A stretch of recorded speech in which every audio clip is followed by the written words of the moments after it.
Didn't expect this one. First pick, Tidehunter. Elder Titan Shadow Demon seems like a totally normal response, though. But first pick, Tidehunter. First pick Tidehunter is a little bit wild. Infamous is doing some like interesting things. Like they're sort of just doing them right now.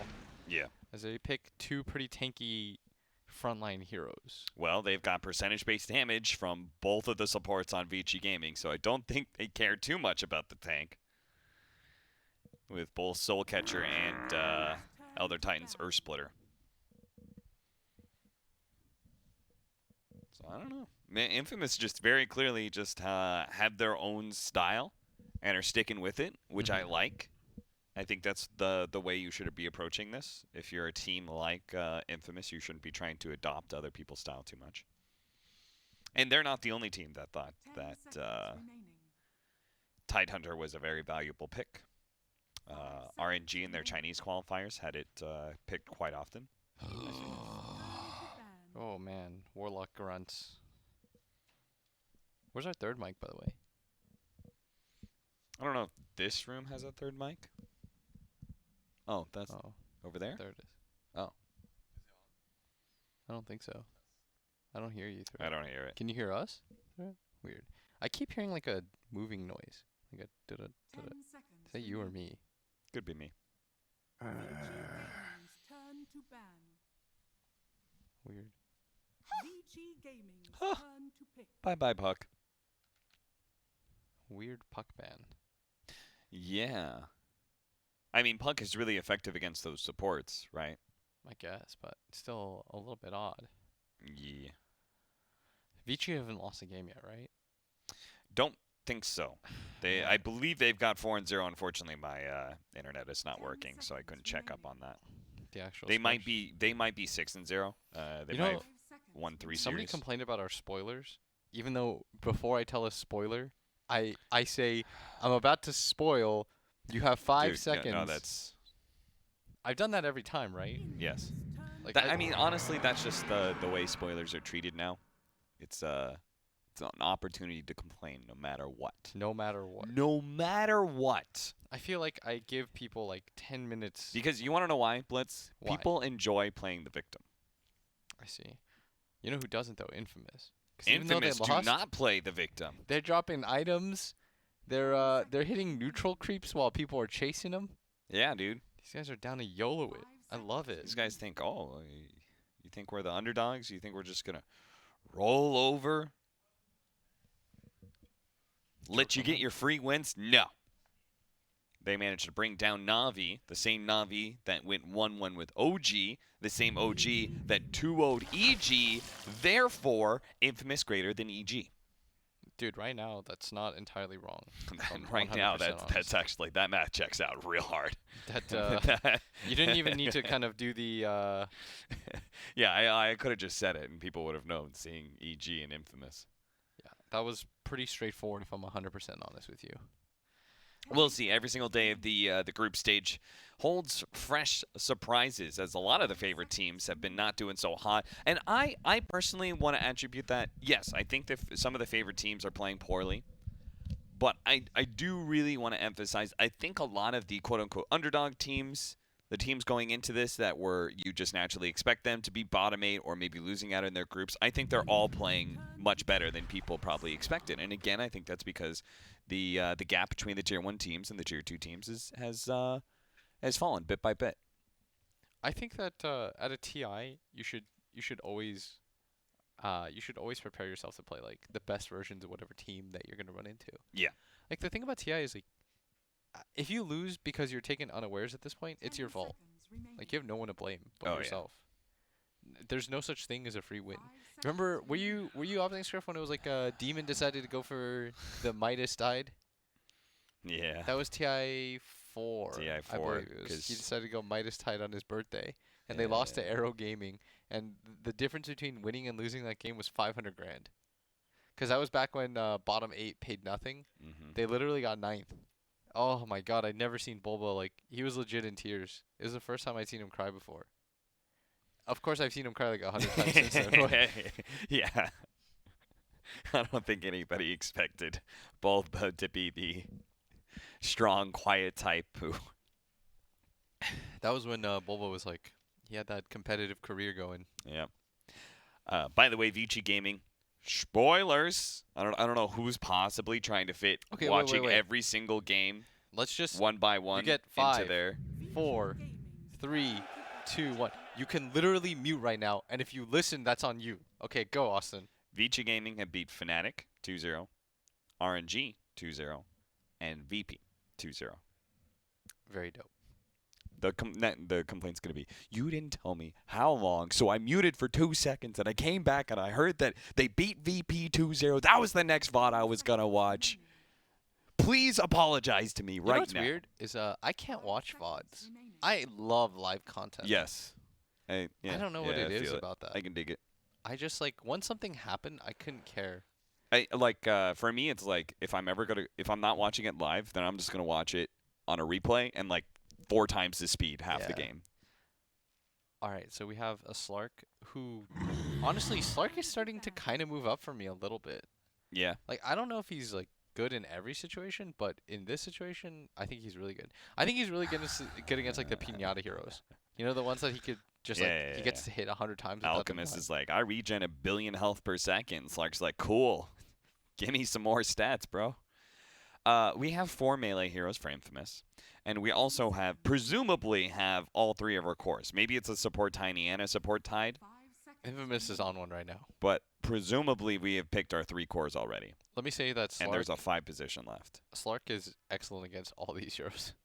Not Legion Commander. Not Legion. Well, Not because of the duel. And you can purge off the pounds. Yeah. And you have a nice AoE nuke. Yes. But aside from that, like, I don't even hate playing Slark against Legion, if I'm honest. I mean, I like it because you can actually man fight Slark. He's like one of the few heroes that can't actually man fight You sort of because can, you're but passive. the life steal takes more, I believe. In any case, I think it's an excellent Slark game. They ban Quap themselves. The lifesteal. Are you talking about Legion? Or Slark against Legion. I don't mind it. I don't hate it. Whereas like Slark versus Lifestealer, I mean, you don't work that much. I knew they were gonna take Storm. yeah, dude. There's no way this is all 3 of their cores. This is a Tide and Tiny support, and we're gonna have Lifestealer, Legion Commander cores, and mid Storm Spirit. I actually think that Vici was gonna take Storm, and that's part of the reason why Infamous took it. And I think that explains the Puck and OD bans. Yeah. And you know what would have been a sick game for? It would have been like a pretty good sniper game too. If not for the Storm. Not anymore, yeah. Not anymore. It actually would have been a really sick sniper game. Yeah. I'm with you on that. That's a good call. I think Storm or Sniper would have been solid for Vici. Now, if you're Vici, what's left? It's kind of a mediocre Ember game. Mediocre oh, man, Lina somebody's game. got high levels. Mediocre Bad what? Lina game. Let's see. It's kind of a mediocre. Yeah, it's kind of a meh Lina game. I could see Deuce being a win. I don't love Monkey as a hero anymore. Yeah. A lot of people have been complaining about that hero being. It's so boomer busty. Mm-hmm. Maybe like. I don't know, like DK or something. You need some sort of like frontliner for the rest of your team too that can just like run in. Sure. I could dig DK. Feels good against Storm and lane too. Yeah. Doesn't care a whole lot about Legion Commander and Lifestealer because of his high armor. He also has this ability to chip away at towers, which Tide doesn't really like. Like the commitment of popping your Dragon form, Tidehunter is good at being able to like sit in front of the tower, but specifically, like the Dragon Knight is going to force you to ravage in a situation you don't like. I could see DP. DP Centaur feels kind of nice, because DP's problem nowadays is like she doesn't want to go for the MS build. Oh, the Invoker. The Intoker. Oh man, everyone's using the Kid Invoker skin now.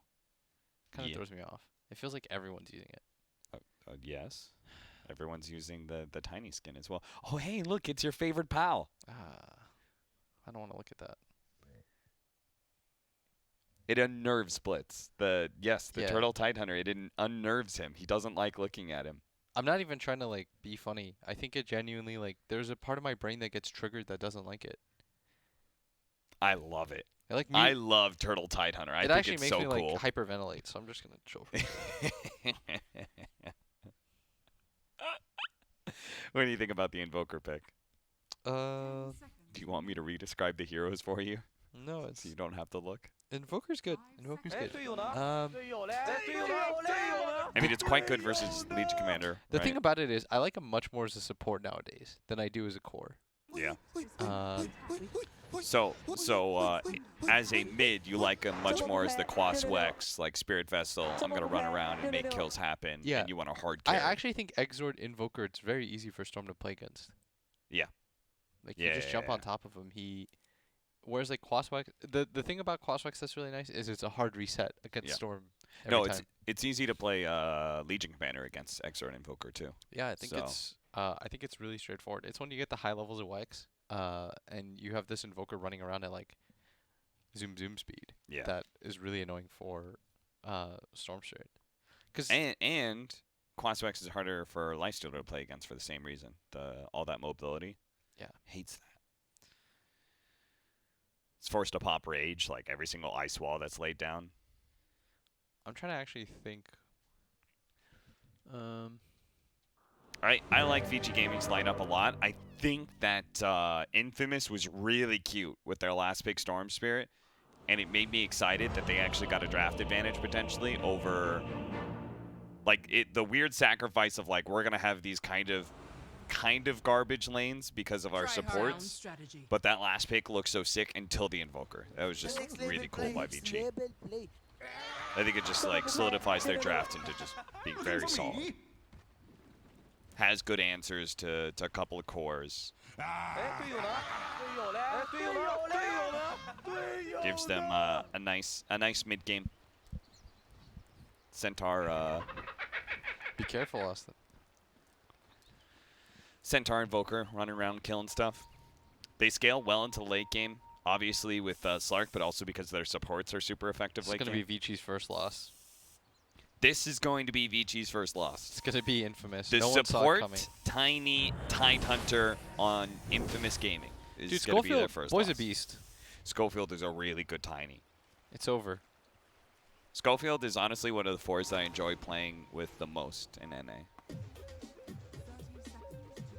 Him and Sonic. I didn't love Schofield when he was playing core in my pubs. But as a support, he's much nicer. Yeah. Oh, look at Body this block. blocking They've him got quite stun a on bit. Tiny Schofield's almost there. He might be dead. Paparazzi. They baited him into going for the stats. His Whisper just man-fought him. That's going to be your first blood. Stinger is the one to pick it up. And now Fade, he's battling it out. Might be able to kill Stinger, but eventually his Spirit Form actually wore out. Infamous read that one really nicely. I'd just like to say that I told you. You're that, right. First blood equals a 90% win rate. You're sounding like Slacks right now. I'll sound like Nahaz. There's like a 48.2% chance of repeating. Every player is great at this TI. Every team is great. I remember one time, Script, I asked Nahaz, I was like, be negative once. Give me a bad team. He's like, I think they're all good. I was like, that makes none of them good, Alan. That makes them all garbage. If everybody is good, then no one is good. You know what I mean? There's no semblance of skill at that point. You know what it is? It's Nahaz lives as the you know the Lego song, the Lego movie song. Yeah. Everything is awesome. Like I feel like that's the soundtrack to Nahaz's life. You know, just a happy dude. Oh, How's so this it mid is- lane matchup it's go? Quaswex. The Quaswex Invoker against Storm. Quaswex is much harder for Storm to play against than I think Exord. Because you have kill potential. Yeah, he regens you, Yeah. out-regens you, and has He kill can just potential. hit you. Look, he's actually potentially just dead here. Yeah, Chris Luck is having a rough time. He does have a healing self, so I doubt he's going to die here.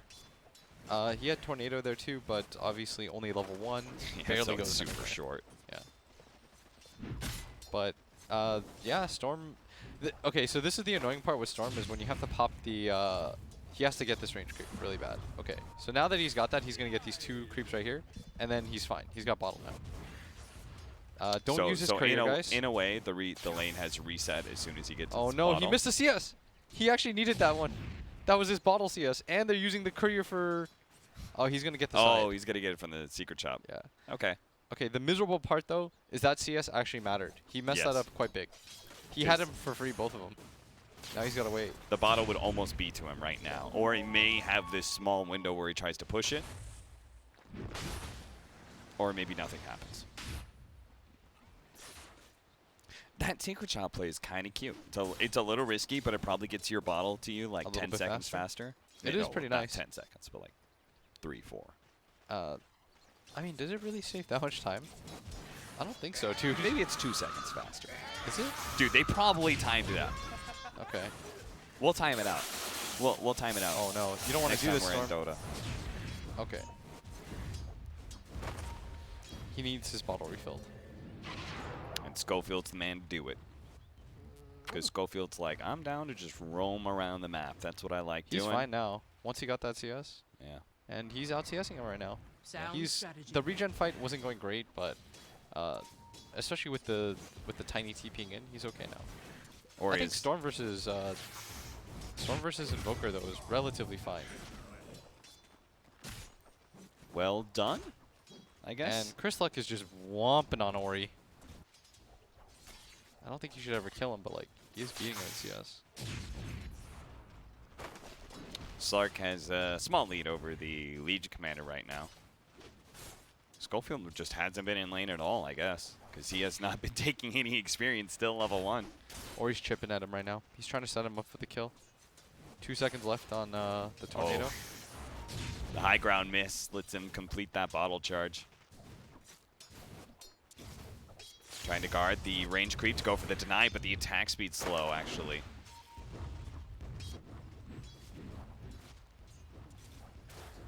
Wonder how this support Tidehunter is feeling about the game so far. He's going to throw out the gush onto Yang.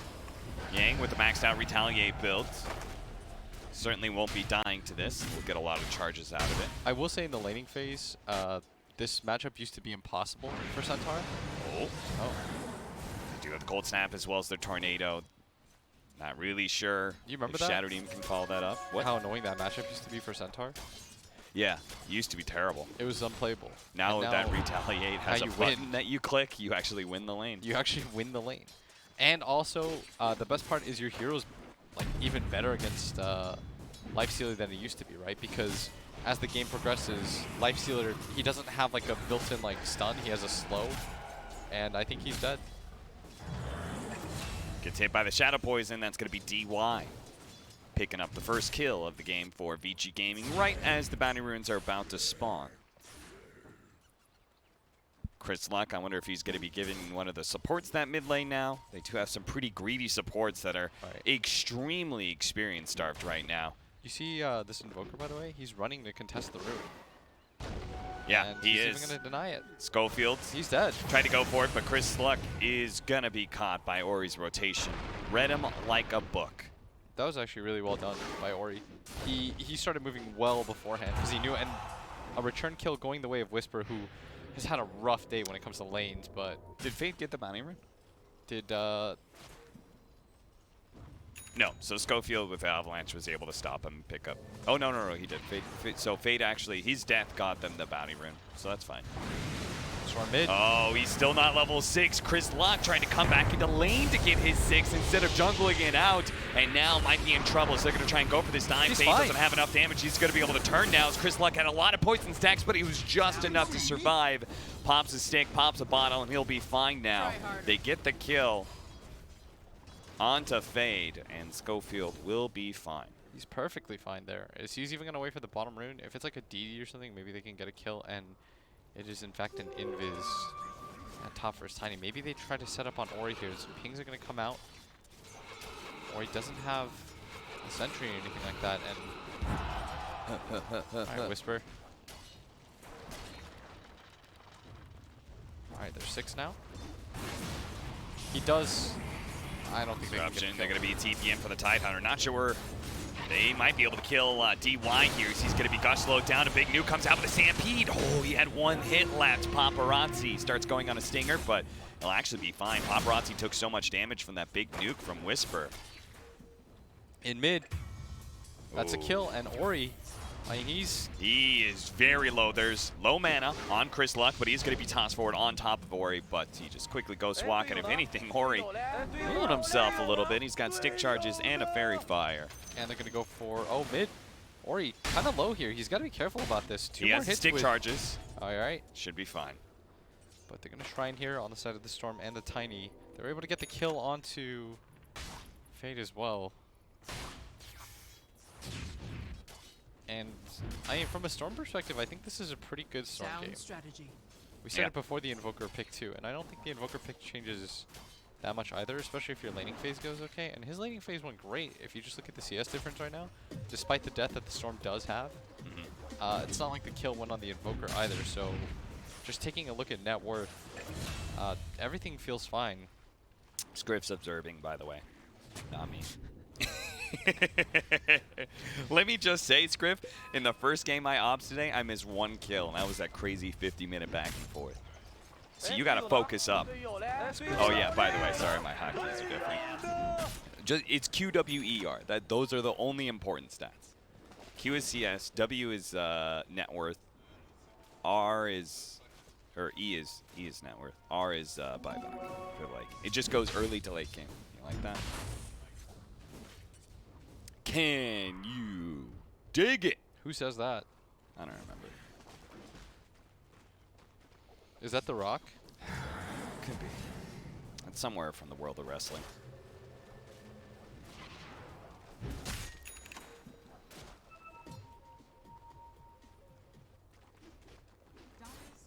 Three to 4. VG Gaming coming out of this laning phase with a slight lead, but not too massive. Like, the 3 cores of Infamous all got, like, an acceptable amount of farm out of their lane. Yeah. It's just the Centaur really owned his lane. Ori, I'm not sure what Ori's doing right now. I think he's kind of lost. Yeah. That's sort of what it feels like anyways. In the sense that, like, I don't know if he thinks he can gank this Lifestealer, because he won't. And do you think, like, his side lanes are just hard to gank in general? Yeah, I actually think this is kind of a rough +X Invoker game.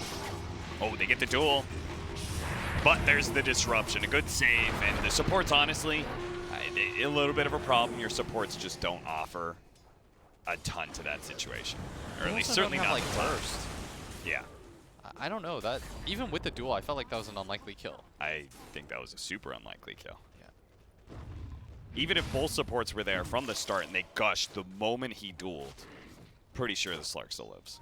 He's going to pop ulti stick. That'd be fine. I think the Lifestealer one is one of the most triggering of the taunts. Oh, walk the dog. 10-minute bounty runes coming up. Paparazzi wants to try and get his against the 3. He's going to be tossed back into DY to make sure Whisper can get it, but now Ori's here. The disruption has set him up for an EMP cold snap on a Schofield. He actually managed to get away from all of that one, though, thanks to the press of the attack, and now Chris Luck's going to be able to jump in. Managed to get a nice pullback on Ori with a follow-up duel. That'll be a kill. No look for more. DY's going to be chased down by Chris Luck, who still had plenty of mana to work with. The counter rotation of Chris Luck comes through nicely for Infamous. Dude, this is like the best anyone's looked against Vici. Dare I say that Infamous is actually a pretty good team. Yeah. I think that Vici is still, you know, they're going to win by sheer force of will, but right now things are going just fine for Infamous. Again, really, the biggest issue for Infamous is this top lane. Yeah. I mean, the fact that their laning phase, they're walking away at 10 minutes with pretty decent... Whisper, damn, dude. Damn, dog, chill. You don't have duel. He's really trying to stay on top of Paparazzi so he doesn't actually get any regen. Paparazzi gets a little bit, though, and now he's committed so heavily that DY is here. He does manage to hit a decent nuke. Schofield tries to hit the Avalanche, but the Stomp comes in, hits the Tide, and with the Purge, it's going to blow up Whisper. But now Chris Luck is here. Self-disruption, the pull back on that Slark. He's dead. And the toss onto him. He's dead. So's the Shadow Demon. Whisper was just forcing the fight so his Storm could clean up, but sadly, it's still going to be a 2-for-2 exchange. They do kill the Slark, and that's the important thing is during this entire time, Hector's just farming. He's almost got the Midas for himself too. The Slark was just a creep wave away from getting his. The timing of that was more or less perfect. Did the Invoker like TP mid? Yes. After he revived? That's sure. probably why they played so aggressively, right? Because I don't think you could possibly make that kind of tower dive. Because Ori would just counter and you'd all die. Yeah. So that's really good awareness from Infamous. That's a cool idea.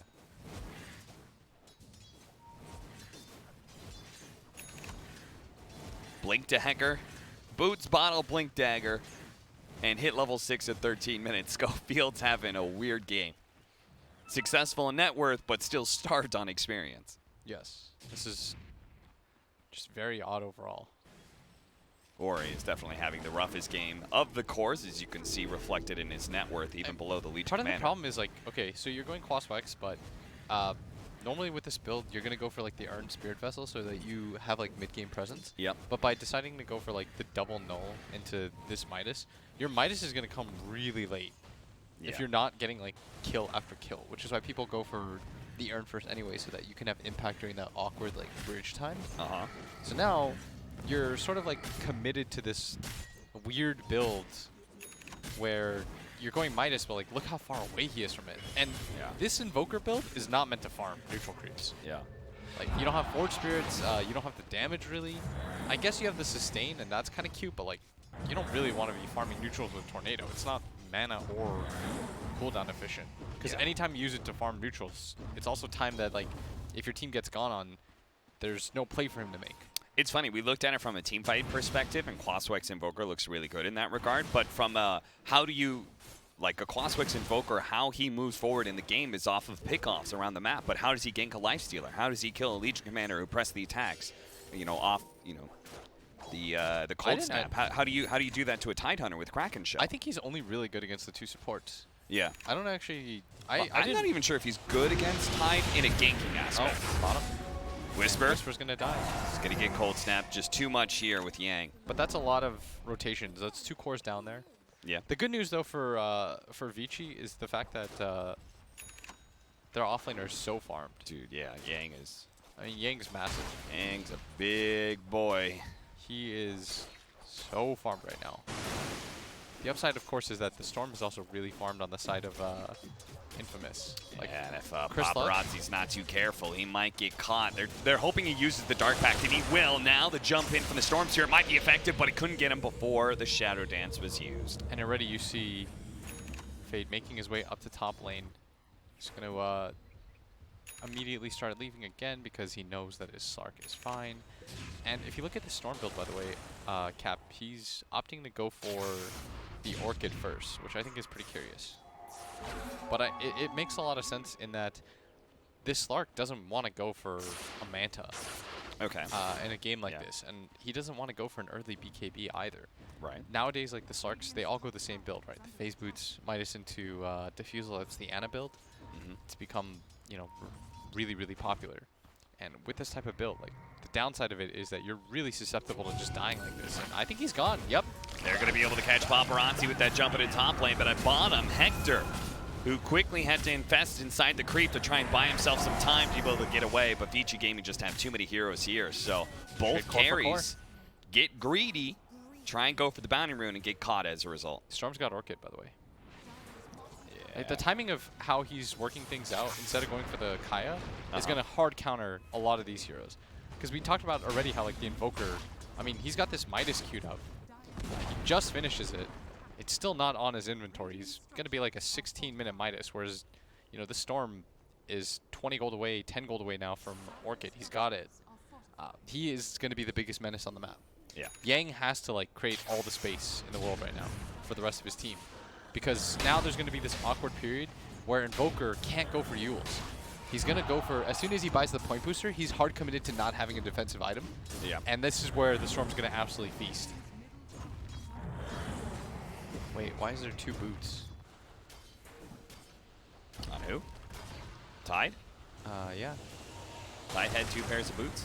Yes, I think He sold the one that was in his backpack. So he accidentally, oh my, Stinger accidentally bought 2 boots. We've all been there.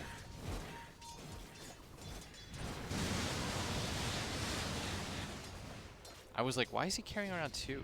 Is that somebody else's? I think that happened. I played a party game with, like, I think it was Purge. He bought 2 boots? No, he almost had Ether Lens, and then he accidentally sold his Void Stone, his Arcane Booster, because he was breaking apart his Arcane Boots. And instead of unlocking it, you know, the disassemble trick when you go for fast mana, instead of unlocking it, so to recombine it into Arcane Boots, he accidentally sold it. I see. Did it lose you the game? No. Also, he went for the overload damage. Dude, this is like a mid-game Storm. They're hoping to end this game like somewhat decent timing. I'll say that the difference between the builds, I don't know if anyone gives a shit about this script. Do you give a shit about this? The 30 overload damage versus mana. I'll tell you right now that. Let me say that Script did not instantly respond. He had to think about it. The and overload give him damage. a thumbs up. Okay, so the underrated aspect of it is it helps you farm neutrals really fast. Okay. Because you know it applies as an AO top. Hey, Vici Gaming. That was cute. That was cute. That was a good old try, but they're gonna get caught for it. As the jump in for the Storm here in the Avalanche onto 2, they do have the Ravage going on. Managed to get all of them. Vane's gonna fall here. Yang with a beautiful stomp TP out. It doesn't make it though. Chris Luck might die. Oh.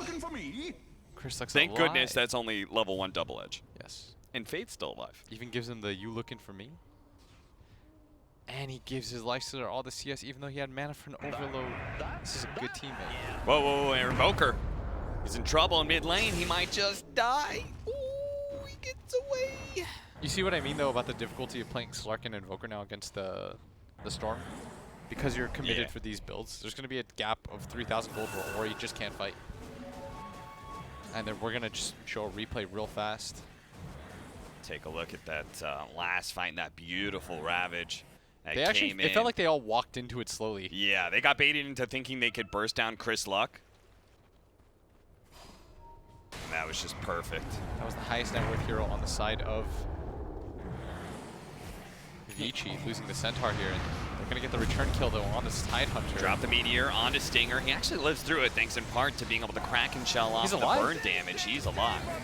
And in fact, the Slark now dies at bottom. Dies instead, and a successful duel for the Legion Commander. I don't blame you, Scriff. It happens. But again and again, this Storm with Orchid is going to be a menace. Because Ori or Paparazzi, like, he's still trying to finish the Diffusal Blade. And then on top of that, you're going to try to get this BKB now. But look how far away from it he is. Yeah. Like, that's the issue with committing to these items like this. And why the Orchid first on Storm was actually brilliant, because everyone's so used to the Kaya timing. You have this internal rhythm about playing against heroes like Storm. Yeah. And most of the time, they don't have Orchid at this time. No Storm has Orchid at this time. Nobody goes this build anymore. They always go Kaya. But instead, he decided to go for the Orchid first. Then now he's going back for the Kaya, because you do need Kaya on Storm. It's like the best item on him. But just by making that like one item hitch, it's sort of messed with his brain. Also, when it comes to the mana regen versus the Overload's really good because it gives you the damage to farm neutrals, and it gives you that like extra burst, which I think he needs in this game. I like the extra burst a lot against the Slark. The 3 mana regen is, if you think about it like this, it's 3 Bloodstone charges, which is, it's not negligible late game. Yeah. An Arcane Rune for Chris Luck. That's going to feel pretty good. As the second net worth hero, the number 1 is Hector. We haven't talked a whole lot about him, but Hector's just doing what Hector does, man. Midas, Radiance, and farm away. He's massive. His hero in this game is going to be very key. And they're going to go for the smoke here, but they are fighting around that shrine area. Going to plop down a ward. Stinger, and they know that the ward's been popped. Yeah, invading the triangle is always going to be difficult. They managed to get the instant toss into the duel. Not going to go off right away, but the tornado onto 3 is going to make sure the Paparazzi is going to be able to get out. He's going to turn back in. Yang with the big stomp brings down the Storm Spirit and the Tiny. Tide's going to get cleaned up as well. And that was not how Infamous thought that engagement was gonna go. I was gonna say, did he Orchid the Shadow Demon? Invading the triangle is always difficult, but did he Orchid the Shadow Demon? Yeah. Oh no. Maybe he thought the duel was gonna go on the Slark, and he was gonna Orchid the Shadow Demon. Yeah. And then they would simultaneously kill. But I think they actually just stacked onto the SD. I think so. Oh. Well, also like Legion Commander got tossed. Like Tiny blinked in with them, and he tossed the Legion Commander when he tried to go for the duel. we get a re on That also happened. If we could see the replay of that one, I that actually would be, want to see that would be Slark. excellent because Because I saw Slark insta-pop ulti. yeah. Oh, that was And I awkward. saw Legion Commander fly up. That was in a the lot air. of gold, actually, that they gave up the other way. Aghanim Scepter finally complete for our Invoker, but so is the Kaya of the Storm Spirit. That last fight definitely helped Ori out. Look at him. He's now even net worth with the Storm. One fight, and things start being corrected. That was a pretty massive fight, though. Oh, come on, Ori. You got to get that Dude, deny. Ori's not feeling it right To, now. to be fair, it was a little weird. I think he thought he drew all the creep aggro. And I think just like the range creep something didn't aggro over. So our Tidehunter has now picked up a medallion for himself. Looks like he is trying to go for the Solar Crest, which is a little bit ambitious, but maybe with enough Tower Gold and things like of that nature, he'll have it. Who knows? 'Cause there's some pings. Dire gonna scan. They thought for a second maybe they're smoked up, and I think they will be. The timing of it was just a little bit off. They are in fact gonna smoke, and they use the Infest at bottom two. They've got to be a little bit careful here. They're going to play this Schofield. bottom half of the map away from where the smoke is going to be coming through, which is They Vici have to Gaming know that on they're this coming. high ground. Yeah. Especially as their vision actually dies. Oh, they're gonna get sandwiched here now. They are going to be used sandwiches. Schofield's going to run on through, avalanching up, but he's going to be hit by the tornado. So bye-bye Haste Rune and bye-bye Schofield. He's dead. But Infamous seems like they're good with that. They took the tier 2 and sacrificed Schofield for it. They should be really happy about that. They lost their 4 position, and in exchange, they grabbed a tower for free. Mm-hmm. Oh, no. And a smoke Storm? was popped. As long as Storm Spirit doesn't die, but he's being controlled gone. by the Cold Snap. That Cold Snap is actually just perfect. Chris Luck, though, finally it wears out, and he's able to get a zip away. Has to jump away from a Sunstrike. A decent read by him, but now the Legion Commander's been stomped up. DY is ready to go with the disruption, but it's not needed. The chain stomp into the split. Any of these heroes, again, that percentage-based damage, it's gonna do work. Was Blink on cooldown for Yang? It had to have been, right? Oh, for catching the Storm Spirit? Yeah. I assume so. He's like rank 1 in China or something like that. I'm pretty sure. Yeah. He doesn't make those mistakes. Close game so far, though. Barely a 1K lead right now for Vici. As Infamous in a pretty good spot right now. BKB going to come up next for Storm. Ori is working on his as well, just looking at the mid laners. And as far as BKB timings, now with that one disastrous fight, Paparazzi almost has his. And despite the fact that he's 0-5-5, maybe the worst game that I've seen Paparazzi have in a while. They've done a good job of suppressing his farm. I mean, both carries have really felt the struggle this game. Like, it definitely seems like they have been put off in their timings. I mean, Hector's and just had 0-2-1. rough games as a result. Pops is 0-5-5. Like, not the kind of performance that we normally expect out of either of these players. Oh, see, I thought you were talking about the 2 Vici Gaming carries, Ori and Paparazzi. Because I think they both had kind of rough games.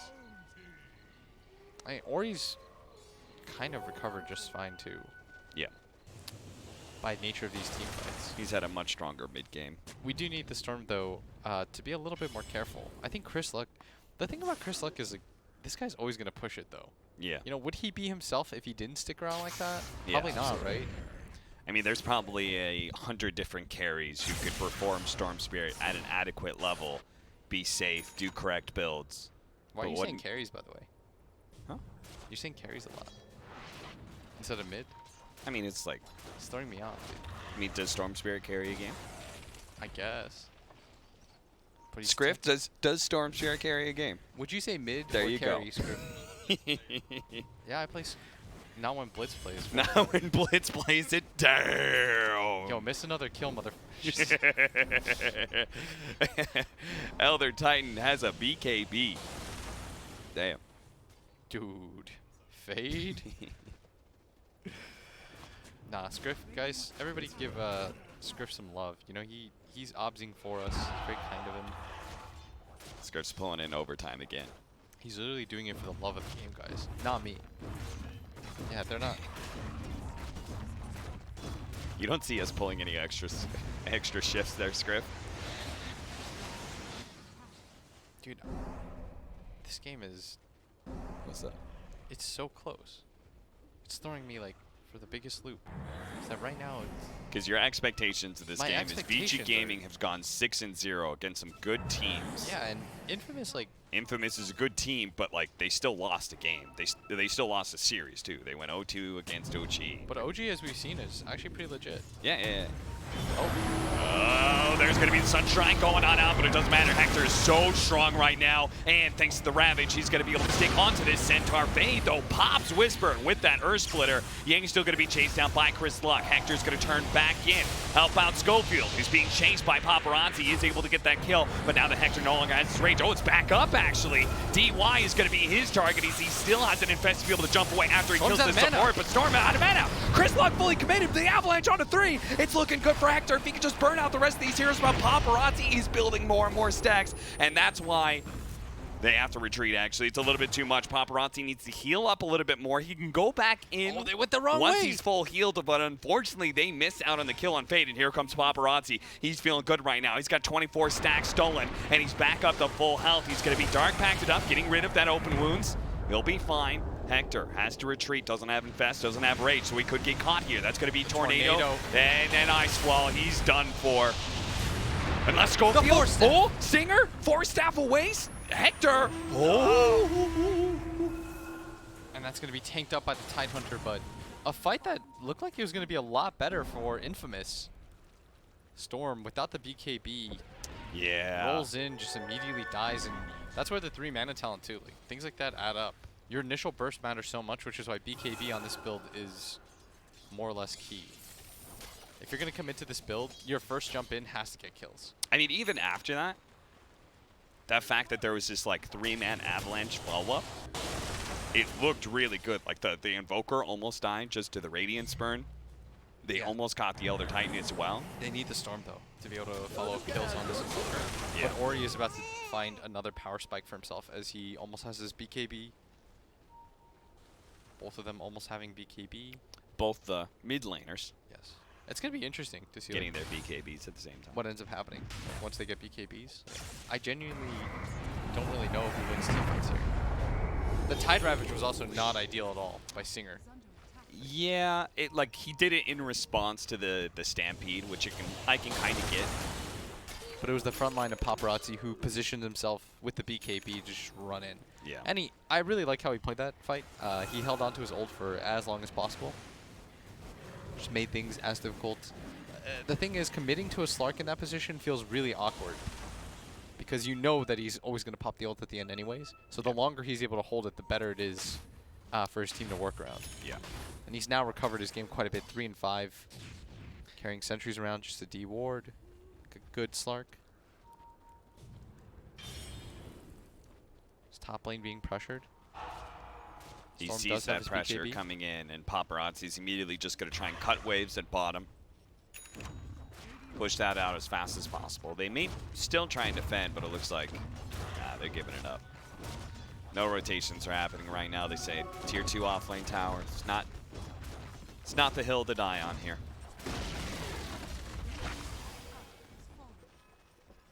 $2,000 net worth lead for VG Gaming. Oh, look at this. Top. Hector just... Hector says, if you're not going to come back, I'll keep going. I'll hit tier 3 until you finally do TP back to your base. Narrowly avoiding all these spells as Vici does come back to deal with this. But there's a BKB on the Storm Surge. He's going to zip into mid, push out this creep wave. Looks like they still sort of want to take a fight soon. I mean, Roshan is up. If one of these teams tries to take a team fight and dies, they're going to be kicking themselves because it's going to be a loss of map control, loss of Roshan as well. It's Infamous. Just going to go back to farming a little bit more, but there's got to be a timer on them, right? They can't feel comfortable with this Slark. Building up more and more net worth. And the Invoker now hitting his level 20. I don't think so either. Plus, I do favor the supports of Vici. Like, I think Shadow Demon is the best support out of the 4 right now. Yeah. I think he's going to be really effective. It's hard to burst him down from his disruption. He takes up a lot of attention. Whereas, like, the Tidehunter, once the BKBs come online, you don't feel that scared of this hero. Especially a Tide that doesn't have Blink. Yeah. Whereas, like, you know, DY has a lot of plays that he can potentially make. The immediate TP. It's Ori hunting right now. Looking for something on the map. Not really sure what, though. As everybody from the side of Infamous is on this bottom half of the map. So there's the Scotty complete. And Vici Gaming. I mean, I don't think they're really feeling forced to like try and do Roshan or anything. They're going to let Infamous crash into them if necessary. And if that doesn't happen, that Midas is, they're just going to keep doing their work. I heard a smoke. Yeah, it's Vici Gaming, 5-manning up. I always know by the wheeze. I can't do it subtly enough, but No. oh, Ori on the low ground here. They're making their way through mid, trying to see what they can find. They might actually just run into Schofield here, who continues to play in the trees. And in fact, they're headed top towards this Lifestealer. Do they have any way to cancel his Rage TP? No. And Schofield gonna get gone on here. He is in fact the target. Well, Schofield, he doesn't hate that, right? Like, part of his positioning was to break smokes. Yeah, but what I have an issue with is he was the one that bought back earlier. So he's going to just be dead for like 65 seconds. And look at this. They're going to wait for the Invoker to come into the high ground. They're going to be able to get the duel right away onto him. Hector, oh! Well, I understand why he did that. Security ravage. It's because he saw DY if DY comes in yeah. and gets the disruption off, yeah. that fight actually goes fine for Vici, because Invoker will BKB and they've used all their BKB dispellable abilities. Sure. So I think that play is honestly fine. I understand the reasoning. You don't like the Ravage usage? I mean, he's still overreacted. Let's be real. You think so? Dude, it's a Glimmer Cape Shadow Demon. They have a sentry down. No, I think it's more for the disruption. Yeah, but I'm saying he sees him coming. I guess. I don't know. I was kind of okay with it. That Shadow Demon didn't even get him by the Ravage. That's how far away he was. You never. Earth Splitter coming in. It's going to do a good amount of damage to Whisper, which Paparazzi's going to try and burst down during this Stampede. Almost hits him with a good stomp from Yang. He's going to be able to hit that Lifestealer as well. Hector slowed down during the Purge and bursted. That's going to be enough for Vici Gaming to get a hold on this Roshan with no buyback from Infamous. Where did Chris Luck go? I don't know, but he's sitting on the high ground and will be able to get the pick off on the other Titan unless that Glimmer Cape actually prevents him from doing so. He won't even get close to that. I really thought that Storm... I think Chris Luck recommits there. His Lifestealer needed an Infest target. Yeah. He just sort of let him die. He's going to try and go for the steal right now. As best he can, the Courier finally does die, but they know Roshan's low, but that's why the Tiny gets close and gets caught. Storm?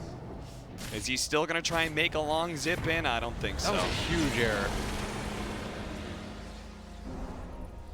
I mean, Storm had BKB the entire time. Had full mana for, as far as I could tell. Could have at least zipped in to save his Lifestealer. And instead opted to just kind of wait on that high ground the entire time while that fight was going. Also, don't you, like, shouldn't you never Roshan in these situations unless you have buyback? Yes. Can I see the replay of that? It's really curious. Oh, hold that thought. Is Whisper gonna get gone on here? You cannot dispel the leash. And now you're gonna be rolled in by Chris Luck. Finished off the other Titan? No, actually doesn't. Stinger can't do it by himself. His damage is so bad. So now it's gonna be a Paparazzi kill. Mega kill streak for him at that.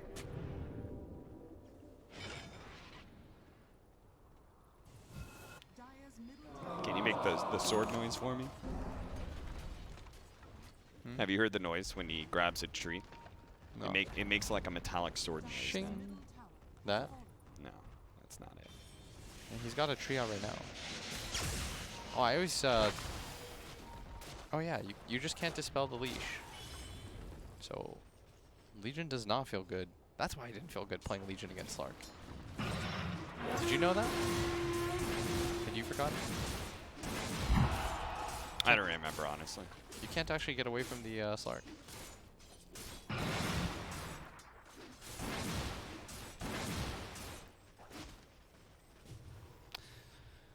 7K net worth lead. I guess I'll watch the replay myself at some point. I want to know what happened in that storm That fight. Storm Spirit. Yeah. Yeah, I really feel like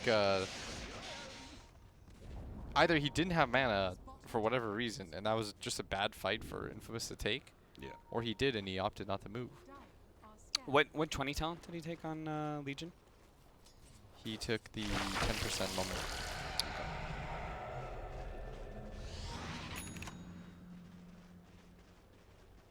There's the Bloodstone. DY still has an inkling that someone's going to be here. Actually gives himself a nice little Tinker Ward. He didn't react fast enough, though.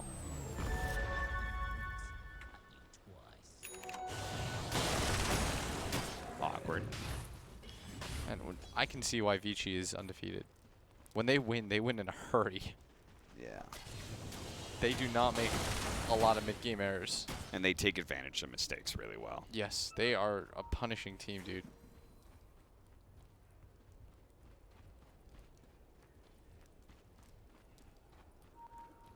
And from here, it's just going to be kind of like a control game where Vici Gaming are happy with going late. They've got a Slark, so they should be able to take down a lot of vision that's placed out from Infamous. Wait until a mistake is made before you go for the high ground. Or maybe you go for the high ground anyway with Aegis. Feel like it's a bit risky to go for just the straight up high ground without a pick on somebody.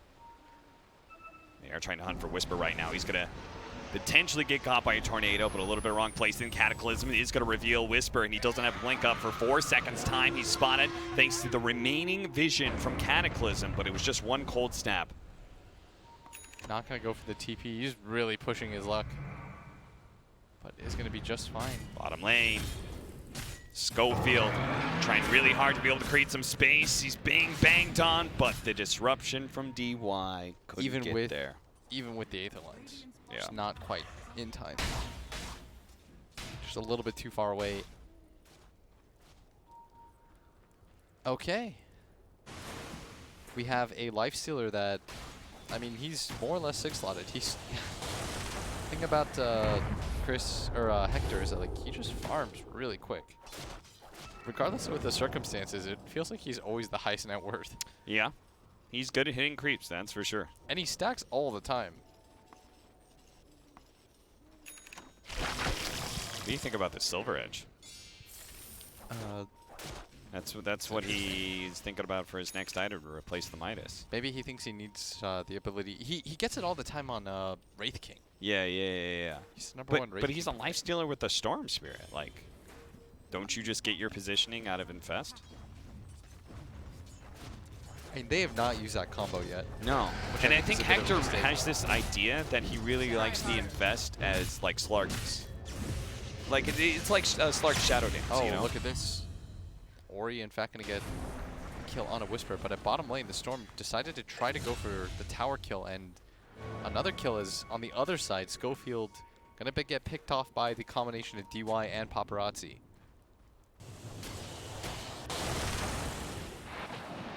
Oh, advantages just keep on racking up for PG Gaming. Dude, Yang is so farmed. And they get these pickoffs, and they're still like, we don't need to rosh yet. Or, Dear sorry, Lord. we don't need to go high ground yet. Yang is so farmed. He's 6-slotted. Yeah. It's not like a real slick slot. I guess he could get like a BKB instead of the hood, but he's doing fine. He might even just get like the Aghanim's, what's it called? Synth? The Ag Synth upgrade? The third Roche, No, I was saying like that it's, could be his the item blessing. that he builds up. the Blessing. Yeah. The Bless. synth is from the Roche. The Blessing is when you give it yourself. I can just double check that for you, but I'm pretty sure. Shouldn't the Roshan one be the blessing? Because the blessing is something being bestowed upon you. I actually You have kind to of agree work with that. to make your own Aghanims and then eat it. The synth thing is a little bit weird. Nice try, boys. But Hector's wise to your tricks. He's just gonna rage TP. I don't know what the.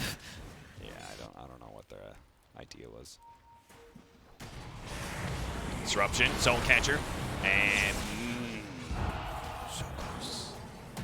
Still managed to get the stomp onto Schofield. They're going to go for the prestige. Whoa, you're going to duel a Centaur with the Ravage going down. It's actually kind of pretty close. That's the Centaur is taking so much damage from that Lifestealer. Paparazzi is yet to be able to finish up Whisper just yet. And now he's been orking it up after the Dark Pact. He's pulled back in by Chris Luck and he's dead.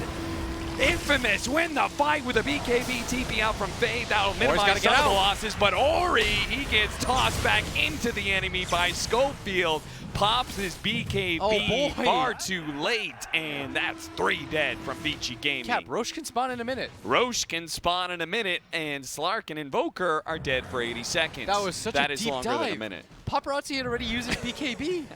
He just went in. The Storm was still alive. Remember, they had just gone on him. He was healing in the fountain. He sees the perfect opportunity. We thought it was crazy, but going for the Centaur was actually the correct play there. That is twice now that Hector, like, he really likes to go for this Centaur every fight. I think it's the right idea, especially when he has the follow-up that he did. He trusted his team to commit alongside him. And, like, those fights are just perfect for a Storm Spirit, right? Yes. It's, like, just outside of the base where you can always make a long jump that does damage but still have plenty of mana to be able to sit back again. And the ideal situation there as the buyback from Ori comes in, as they're going for it right now, Cap. They really are. They're not slowing down. I mean, like, I see one buyback. I'm like, great, guys. Good job. Let's retreat, reset. Infamous are like, nah, we want more out of you. Give us the Slark buyback, or we're going to take your mid lane of barracks.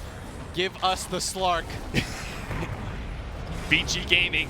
This is a DD Tiny. They're going to get racks. They don't negotiate with terrorists. They're just going to leave this be. They're going to let them have the mid lane of barracks. They're not going to give them the buyback of the Slark. They actually took the bottom lane as well. Hector's going to go for the range TP out. They pop the Stampede. Looking to be able to catch somebody, anybody, but Schofield gets away too. Infamous. Clean retreat. They get just beautiful. A range racks at bottom of mid racks, a melee racks. Scriff, pull up Young Scriff. I want to see the gold lead change. Young Scriff in the cut. Look at this. Bang all the way down. As Vici Ori had to use the buyback too. That's such a big amount of net worth that they had. Yeah. Almost 15K being brought down to 1. Vici Gaming. Is Infamous just the best NA slash... we're going to count them as ours pretty soon. Yeah. America is in their name. America. No, not to be distasteful. Like, go SA. You guys are showing us how it's done right now. No, this is absolutely I think this is probably already one of the strongest showings from SA since, like, dude, this is no Infamous joke. versus Newbie at Frankfurt Major. Mid lane. Paparazzi could have gone on. Yang doesn't have the Stampede for 20 seconds, but Hector did not feel like he had enough damage. He still has that Silver Edge, though, and Vici Gaming don't have a whole lot of vision. He's going to be able to break the Centaur. They're going to be able to go for the duel, but that's why the disruption there with the Earth Splitter over the top. That is going to be Infamous taking some of the damage. Now the Ravage going down as well. Managed to hit the center, controlling him up. He's almost dead. The Infist damage, it's just going to be enough. Stinger limping around on just a sliver of HP. Fade's trying to catch him right now. Ori will throw some damage out there as well, but you got to support Tidehunter. That's all you got out of that. Meanwhile, you're forced into a buyback on a Centaur. A very tanky core Centaur has been forced to use his buyback as well. All 3 cores of Vici Gaming do not have buyback right now. Infamous, if they win one fight, could end the game. Yang is committing really hard for these fights. He thinks that he's still this unkillable force. The ideal situation happened there, right? They got Shadow Demon Disrupt on him. Yep. He was outside of the range for most of the cores for the majority of that fight too, and he still goes down. He's running into this problem where he thinks he's a little bit tankier than he is, and so he's consistently getting picked. He's very farmed, but... Pick up level 25. Ooh, okay. No, we're fine. We're fine. No, nobody freak out. Shadow Demon's always there. No initiation is actually going to kill Paparazzi. And that bottom Whisper, I mean, he might be motioning his team to come right now. They might do some sort of infest play towards this bottom lane. Yeah. Oh, actually, Hector just... You know, I haven't seen them use it yet. Yeah, they're about to, though. They're definitely about to. No, he used it for creeps, dude. Wait. Hector always uses infest to farm. I'm not even kidding. He's done it like 6 times. I think if he infested in there, they would have killed him again. Yeah. Oh, Schofield's picked up the Aghanim Scepter as Vici still have the gold lead, but it feels like the momentum is completely swung the other way. Yes. The gold lead is still in their favor, so if you're a Vici Gaming fan, things are not, you know, I think they're not Vici terrible Gaming yet. will be back in a winning position if nothing happens for 5 minutes, right? Like, as soon as their buybacks and they start building up some gold, like, they'll feel better about this game. But right now, they're very exposed. Yes, what's really rough for them is I actually think they're getting sloppy in team fights. Like that dive in that mid area where Paparazzi just sort of went into the high ground. Yeah. Without his BKB up, and Storm's got Orchid. And then on top of that, like, Yang keeps being way too far away from the rest of his team that they're not able to help him when he gets dueled. He went for the hoof stop duration, so if he does make a good blink stun, it's a game winner. Yeah, that we've is just such seen a him long get initiated duration. on instead of the other way around so many times now in this You game. see this? You see this? Schofield spots him. He spotted him. And actually, it's going to be Lifestealer who spotted thanks to that sentry just sitting right there in the mid lane. Schofield's trying to get away. He has the gem.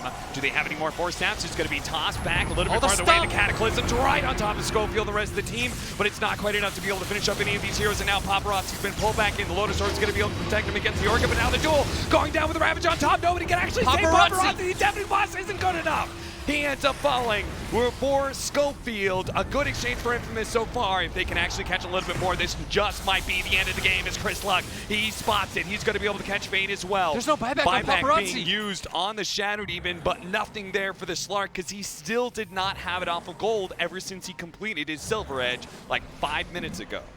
And they're pinging for the Roshan right now, and even if Vici wanted to try to save this, they couldn't. They've got to go in a push out lanes mode. Yeah. This is all hands on deck. You are not defending this Roshan. Turtle up in your base because there are 60 seconds left without your Slark. Is this an Axe one? No, this is the second one. This is the second one? So you have Cheese? Yeah, and Storm will pick up both of those, rightfully so. They're going to push out the lanes. They don't know that Paparazzi doesn't have the buyback. In fact, he's gold short, not timer. Yeah, exactly. And so they're going to be a little bit cautious, but they're going to find out really soon that he doesn't have it. Or they're going to think, well, Dude, Infamous goes for it every time. Like, yeah, Infamous just keeps going for it, and on top of that, they're actually so close to make us already. With the bottom melee barracks already being exposed, all they have to do is take this top lane. 25 seconds, Hector. There is going to be a glyph on Vici Gaming. That's actually slowed things down a lot, Hector.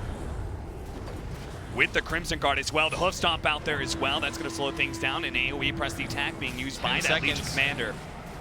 With a rage, chomp, chomp, chomp. Tier 3 gone, and Infamous were not able to force anything big out of Vici Gaming. They didn't have to go for some sort of YOLO 4 versus 5 defense, but they lost to Tier 3, lost to Shrine. The problem for them is that they don't have cheats, so they didn't know that Paparazzi didn't have buyback. Yeah. Because if they were aware of that fact, they would have actually just taken the racks instead of going for that Roshan. Absolutely.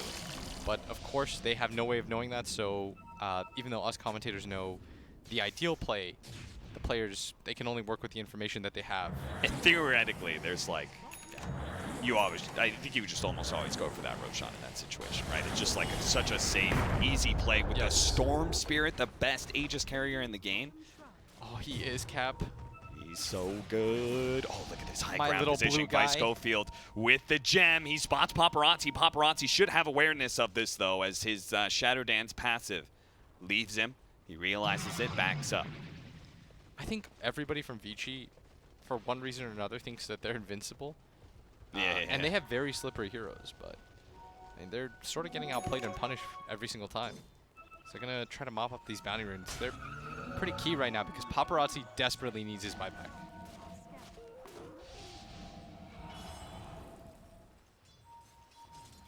Hector going to push in this top lane. The rest of the team trying to make his way. I don't know why this makes me laugh, but I almost think like Hector. Is Chris Luck going to get too close here? He has the Aegis. He's around. He pops a Remnant. He has the Aegis. He's going to jump a little bit farther away. Vici Gaming are only going to commit onto him if they can get away this Aegis for free and not overcommit too much. They throw down that scythe, the toss away from Schofield, gets a little bit of distance. That's going to be enough. Now he turns back in, jumping into the enemy team. Infamous has spotted their opportunity. The Ravage be able to win this fight. The Ravage doesn't hit anything with the BKB is activated. Now the meter with a deafening blast. That's going to be Lifestealer down. The disarm onto the Storm Spirit. They manage to lock him down with a pounce. Can he actually get away with the Sip? Do they have a cold snap or anything to be able to lock him down? They do. Let's go. Oh, Chris Luck. No, he's going to be fine. He's going back in. He goes back in. Zips back out. He's got a cheese, but he doesn't bring anybody low enough to be able to get a kill. And the bottom melee racks are going to come back to deal with this, but man, that was a disastrous Ravage. Yeah. I saw golden body after golden body. Yang even picked up one because he was tired of just getting jumped on. Yeah. There was 4 BKBs when he decided to pop that Ravage. And these are still fresh BKBs, relatively speaking. That was the 7-second one from the Invoker. It's really only the Lifestealer that's in that 5 range right now, as Hector now going to complete the BKB for himself. Tired of dealing with this. Hector does it again, by the way. The late game BKB. I think it's a smart decision. Yeah.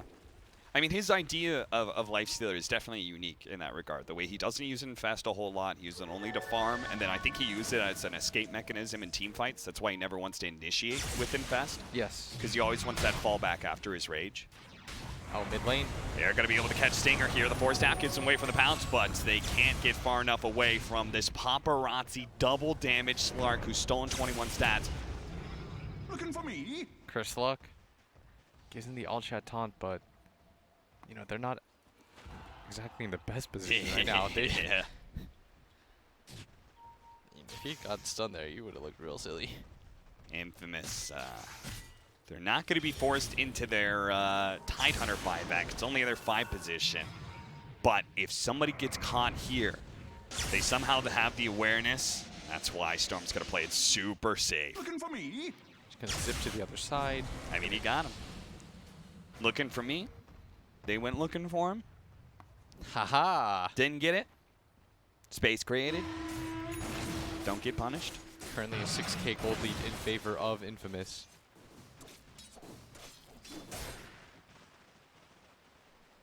Crazy back and forth game. Infamous. The thing about Vici, though, is they're always dangerous. Yes. There's a reason these guys are undefeated so far in these groups. Like, this is not a fun team to try to close out against. Do not discount them. That's why Infamous. They need to be able to play loose and enable their players to do those kind of outplays that they seem to like to enjoy, but at the same time can't lose that discipline. That discipline cost them one of their games against Na'Vi, almost cost the other one. Dude, Infamous just has the weirdest games that Yeah. so far that we've casted. I mean, they're entertaining because they essentially force the enemy team to just fight nonstop. And I think Vici sort of got baited a little bit by it. Yeah. They kind of play like we think we're better than you. We're gonna outperform you, which is so cool from an underdog team. Yes, these guys are not treating themselves like the underdogs. They're gonna run in. They no! got baited by the illusion. That's the first time. That's the first Infest Bomb, and Hector's like, never again. Never Infest Bomb again. He's learned. It's only been bad times. What? Like, he bought BKB and then he sold it? Ooh. He must have, like, he definitely popped up. So he bought it, and I think sold it because he was like, oh, I don't have buyback. I think that might have been what happened. Maybe he wanted Moon Shard? No, he had like 6K gold when he bought it, dude. Did he buy something else? Yeah, I think he bought a Moon Shard. Oh, the Moon Shard. Yeah, you're right. Dude, I love his BKB Lifestealer. I think it's so sick late game to have like 20 seconds of magic immunity. And unfortunately for them, they don't have the Aegis this time, and Paparazzi tries to get close to Whisper, does manage to hit him with a sure first hit bash. He's going to duel the Slark, but this is a fight the Legion Commander's not going to win so easily. Hector's just dancing around a little bit, waiting for his opportunity to come back in. Yang tries to follow that up, as the Slark's going to be saved a little bit from the Disruption. Disruption charges after Disruption over the Ravage. Going to be able to get him with the static. He falls with Avalanche over the top. A beautiful combination that brings down the carry of Vici Gaming. Yang, he's trying to finish off at least some of the supports. DY's going to die. Stinger's not going to be able to teep away either. Whisper hiding on the side of the map right now, but Yang, he may be able to get that one support, but he's got to get out of here as Hector has his name written on his claws, and he's going to try and rip that Centaur apart. Stays away from just a second, but it's not going to be good enough as Meteor comes in, finishes off that Storm Seer, and another buyback being used by Vici Gaming. They need to be able to catch the Infamous heroes right here, but they still don't feel like they're strong enough to be able to win this fight. As you can see, Schofield going back in. Chris Luck pops his cheese, zips away just before the hook stomp. Same goes with Hector, popping that rage, being able to dodge that stun. Tornado not actually going to be able to grab him, and Chris Luck jumps away before DY can hit him with the disruption charges. He keeps on throwing him out, but the Lincolns blocking that attempt to stall the retreat. Infamous will be able to get away, forcing more buybacks out of Vici Gaming. That was They such didn't a have nice to blow pick off. anything themselves. Oh, no. Storm and Legion Commander both bought That was back. such a nice pickoff, though, onto Paparazzi. The Storm zipped back and forth, desperately trying to create Yeah. Remnant charges on the ground so that he could get the last hit, and he does. A nicely timed Ravage by Tide this time. Yeah, Stinger definitely redeemed himself from the time he ravaged all the BKB targets. Yeah. And there is a BKB with buyback now onto this Lifestealer. 30-27, 8,000 net worth lead. There's that BKB on the Lifestealer in his backpack, ready to throw it in after the rage. They're going to go for the side device initiation onto Schofield. Now he's pretty tanky. He's got 4 stats as well to be able to save him. Paparazzi sticks right on top, and with the BKB, he's going to build him some stats, make sure this 4 position does That's a die, gem. but it's one of the heroes with buyback. That is the gem. But it is the gem. That is a hefty pickup for Vici Gaming. That's so good for them. They needed to remove that from the game, if anything, and they're going to walk into Roche. This is going to protect their Slark now further as the Storm zip through. Zipping on through, just trying to get some remnants, get some vision on what's happening inside that Roshan pit. You got to be careful here as Schofield going for the buyback. This could be our final fight as Whisper managed to make his initiation with the duel. The long zip in with the infest pop out as well. That's going to be the Shadow Demon dead for 2 minutes, but the cores of Vici Gamer are still quite healthy. As you can see, Paparazzi, oh no, he's been orchid up. They do have the Invoker trying to save him with the Zeppelin Blast, and the Cataclysm They got to him. get him. He tries to bounce away, but runs right into the blade mail of the Legion Commander. And they have the Ori gem back too. now has to fight this out all by himself, but Chris Luck is leading. No heroes survive. 2 dead with no buyback. Make it 3 is now Fade's going to be caught as well. Orchided up, slowed down by Chris Luck, pulled back to his doom. He does have buyback actually, but it's still a 3 versus 5. they're Yang, pinging to go for it right now. no buyback They on wanna go for the him. Roshan It's 3 first? heroes with only 1 life. Maybe this Roshan will buy them some I time can't here. believe they're going to play it safe, but they do have plenty of time. Yes. There's no need to rush it, technically. I mean, this is going to go real Roshan fast. They have dies Deso. so fast. Deso Solar Crest. This would secure your game as the Storm doesn't have buyback. If anything crazy happens, this is how you secure for yourself. Refresher picked up by the Legion Commander as well as the Cheese. Look at this. The Courier. Oh, it's trying to slip away. Elgato makes it out. It does have the Abyssal Blade for Centaur, right, Yang? He's going to have that, but I don't know how they stop this. They know there's no buyback on the Slark. 50 seconds down. Yeah, they have so much time. They can secure the game to the absolute limits. Taking Roshan, taking Megas before going for the throne, and they'll still have 40 seconds to do it. Yes. And now all they have to do, take this slow and easy, or he's going to come out, try to buy some time. This is all just a stall tactic. Just hit the buildings. That's all you have to do at this point. Don't necessarily get baited into Schofield being gone on right now. They want them to They found have to dive. be able to make the initiation. That's where Yang comes in, but he's going to get dueled up. A nice stomp and an Earth Splitter. That's going to be a pretty one in some of these Magic Communities, and it does actually hit a lot. With the Meteor on top, many of the heroes alone. The Cataclysm goes down, not quite enough to finish off any of them. Now the throne is exposed, but here comes with the Sight Device tossed away. That actually saves Chris Luck. He's going to be okay. BKB from Fade. He'll be able to be fine. The Aegis finally, as the Storm Tier Kareem commits back in, he'll come back alive. Schofield throwing down some trees, focusing on the throne though. Yang is trying to stall some of these heroes, trying to hit him with the badge. Hits the Abyssal Blade as well. Almost finished The up Slark is alive. Mansion finished it off in, but the Slark is still alive. But no, it's not good enough. The Lifestealer and the Storm Spirit with their damage will finish the throne. 32-32, a 60-minute game. Unbelievable. But Infamous are the ones who come out on top. A team that was undefeated at the International so far. 6-0, has beaten 3 different teams without a loss. And here against Infamous. And South America, they're saying, where's your streak now, Vici? Yep. Last place? Oh, Infamous that is on a roll. unbelievable. And it's Day not even one- like they're cheesing wins. No, They're not just at all. playing really Dude, well. They're out fighting people. It's I've never they're playing with a level of disrespect almost. Like they think they're the best team here. Dude, a That's the team way they're that playing. hasn't been to a DPC event this season is like, yeah, we're the best team at the International. Oh yeah, it makes sense that we're just gonna outplay you, farm neutrals in front of you, taunt. Yeah. We're just better than you, I guess. Yeah, I guess so. I mean, DPC events, those are like small potatoes. This We is only getting- show up for I'm TI, actually getting you really know? hyped now. I can't believe it. Infamous, man. I mean, Vici, these guys have won so many. They won 2 out of the 3 last DPC events. Yep. They came in as one of 2 favorites, I'd say, and it's their streak that's going to be taken out by Infamous. That is unreal to me right now. Absolutely crazy. That is the world we live in. Vici Gaming drop a game. We have a second game as well. Are they going to lose the series against Infamous? We'll have to see. We'll find out. Break. Come back to this series. You'll want to see it.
Welcome back, everybody. It's Game 2 of Vici Gaming versus Infamous. Viva Peru! Viva Peru, baby. It is. It's been fun casting Infamous. Dude, Infamous is my team now. Almost 2-0 You can call me Na'Vi. biased. You can call me biased. I'm okay with that. 100% okay with that. I am backing Infamous hands down. We've casted the most Infamous games. We are the new South American Hell yeah. Honestly, I'm in love with this team because they play with this nobody plays like them. Yeah. You could if you X'd out all the names and stuff and all that, and I couldn't see anything, I would know them by their play. Yeah. 100%. Solely because either through the taunting or the fact that you would watch a carry barely escape a team fight and immediately hit neutrals and then run away a little bit farther, then hit neutrals again and then run a little bit farther. the sheer disrespect isn't the right word, but it's the Audacity. closest. Yes, It's the audacity to that do is the something perfect like word for that, at the international Guys, against a team that is undefeated, one of the teams that many have heralded as the favorite going into TI. If it's not secret, it's Vici Gaming. right now, Infamous is, and excuse my language because I'm at a TI, but they are Yes. shitting on your predictions right now. They are Dude, absolutely there's- dumping on your prediction. If you put them bottom 2, you can no longer get on our bandwagon. You have to step off. But if you called them top 4, honestly, I want to see some. If you guys pick them to win TI, like if you screenshot and tweet it at me, you can join. You can join the bandwagon. You can join the bandwagon. I am the conductor. This is my first lieutenant. I don't understand the train ranking No, people you don't. at all, but I know conductor. yeah. As we're gonna hop into the game. Let's get into it. No, Game on a 2. serious note, Vici are a very good team. Yeah. I think what it really was is I genuinely think they got outdrafted. Can you give me your order again? The What? teams that we've watched. Okay, the teams Of the that I've teams watched. that we've watched, who have been the best? So Secret have been far and away the best team Yes. that we've watched. It's not even very close. Yes. Let's put that as a disclaimer. Yeah. Then it's most likely OG. Yeah. And then after that, I genuinely think it's Infamous. We did Over watch. Liquid or Na'Vi. Yeah. Vici Gaming has to be somewhere in the list, Oh, yeah, of obviously, course. but We we've just only saw them cast this lost. one. We've only seen them lose. Yeah. So we're just going based off like what we've roughly seen. But the top 3 teams that we've casted so far, in terms of just like ignoring everything else and how they've done throughout the day, just our games. Yeah. I would say that Infamous was the 3rd best team that we casted. Maybe, it's hard because they looked better than their score would show against OG. In terms of like they're playing better now. Maybe they just had first stage jitters or something. Yeah. Entirely possible. Yeah. I mean, OG didn't very actually get time. infamously went 0-4 in their first 8 groups. Of course. Right? So, But Infamous, at this rate, honestly, it's going to be EG getting last, which, like, to me, I'm not trying to laugh at that because it's really rude and mean, but that is wild to me that yeah. SA Dota, who everyone had dead last, and then EG, who everyone had, like, top 4, top 6, Yeah. and just the, how the pendulum swings. Mhm. This is going to be a wild TI. I'll even say it's looking spicy. And it wasn't very good. No. Even though I'm the one that It's says okay. it. It's hard Yeah. to replicate that because my voice doesn't naturally go that high. Yeah. But it is looking spicy, guys. All right, let's get into it. Infamous have picked the duo once again. They're 4-5 positions, Tide and Tiny. Vici Gaming are mostly going to stick with what they thought was the answer to this opening, which was Elder Titan. Instead of the Shadow Demon, they're going to go for the other Shadow support, Shadow Shaman. 5 seconds remaining. But, Dude, do we even consider these upsets anymore? Maybe. Honestly, Yeah, I think we're yeah, being yeah. biased against the region by like, saying that. at some point in time, we have to stop calling them the underdogs. Yeah. Like, At this isn't a what joke. point, I've always been wondering that. Like, at what point in the story does an underdog stop being the underdog? Now. Right now? Once you beat the 6-0 Vici, you probably you're no longer a joke. You're a legit thing. So I don't know if anybody else heard the story because it was early on in the day, but I was told. I guess we can retell it now, right? Mhm. Enough time has passed. Okay, I'll tell this to Scriff. Yeah. Okay, Scriff. Hanging out, and this person asked not to be named until the end of the tournament, but he said I could tell the story. So I was hanging out. I was like, X player on your team is the best carry. Like I was kidding, and he said no, the best carry in this tournament is Hector, or K1. I was like, really? Yeah. And he's like, no, I'm being dead serious. Like I'm not actually trolling you here. He's like, Infamous might not be the best team, but he might be one of the best players, like bar none, at this tournament. I was like, why? He's like, he just always finds farm, no matter what. He always comes out farmed. 10 seconds remaining. Like he's always doing it.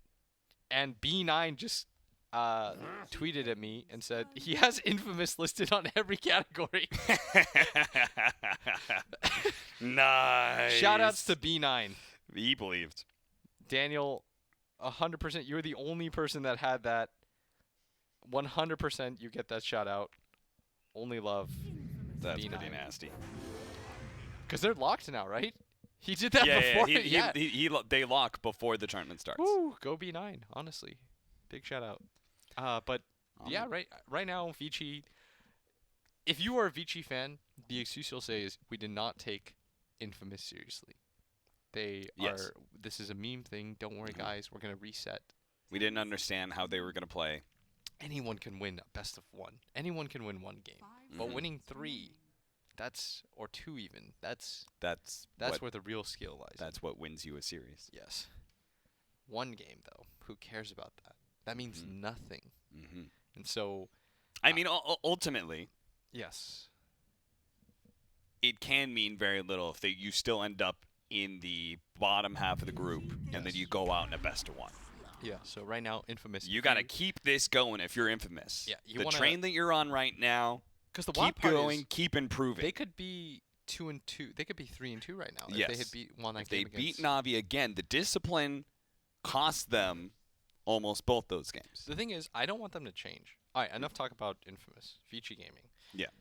Vici for me is actually. I think the reason why teams like Navi and Vici struggle against teams like Infamous is because I actually think they're a little bit too rigid. And then when that rigidity, somebody messes with it, it feels as though you're throwing a wrench into a really finely tuned machine almost. Yeah. And then it almost felt like Vici, they got dragged into this back and forth fight that they didn't really want to get into. Oh, absolutely. Yeah, because Paparazzi was making mistakes that I almost never see Paparazzi make. Yeah, remember how they were we were talking about how they were ahead, the Sark was getting bigger, the Invoker's getting bigger, Infamous, a little bit of pressures on them, and meanwhile Vici Game is just happy with the game state. Yes. And they just fight after fight after fight was forced on them that they did not like. Yeah, and I think that some of the timings of the fights were just so odd that I think Vici, it sort of threw off their rhythm of the game. Infamous is doing a lot of odd things. They're fighting under shrines all the time. They're taking these really odd Roche fights. And I think it's genuinely messing with Vici a little. And so for Vici, I think now is the time to collect yourself, give yourself a better mid matchup for one. I genuinely didn't think the Invoker was the pick that game. Mm. He couldn't gank any of the side lanes. He wasn't winning mid.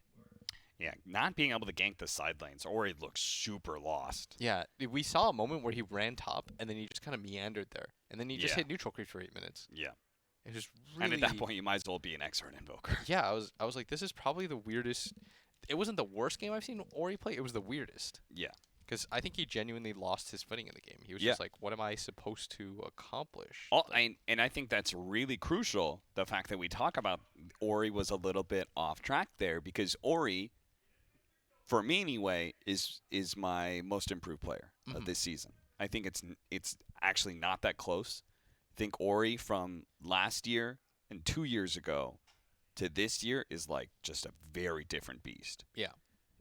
I felt like 2 years ago, I thought it was the obvious like Weak Paparazzi's being held back by Ori, yeah. and Paparazzi stuck with him. I imagine if I look at it that way, other people look at it that way too.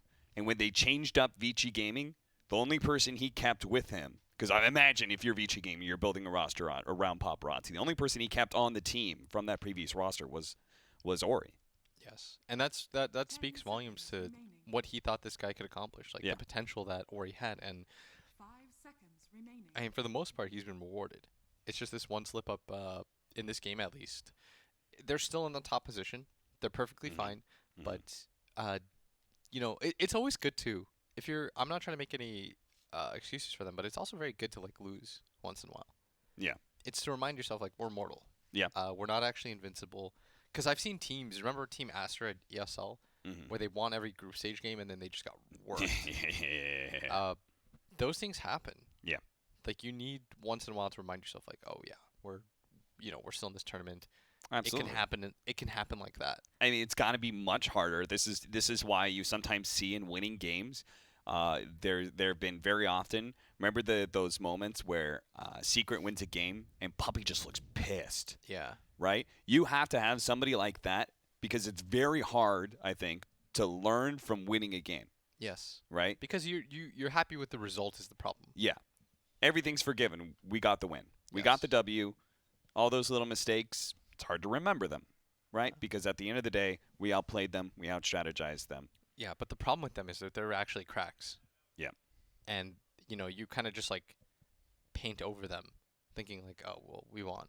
But once you run into a team that can actually, like, fight back, that's when, everything really gets revealed.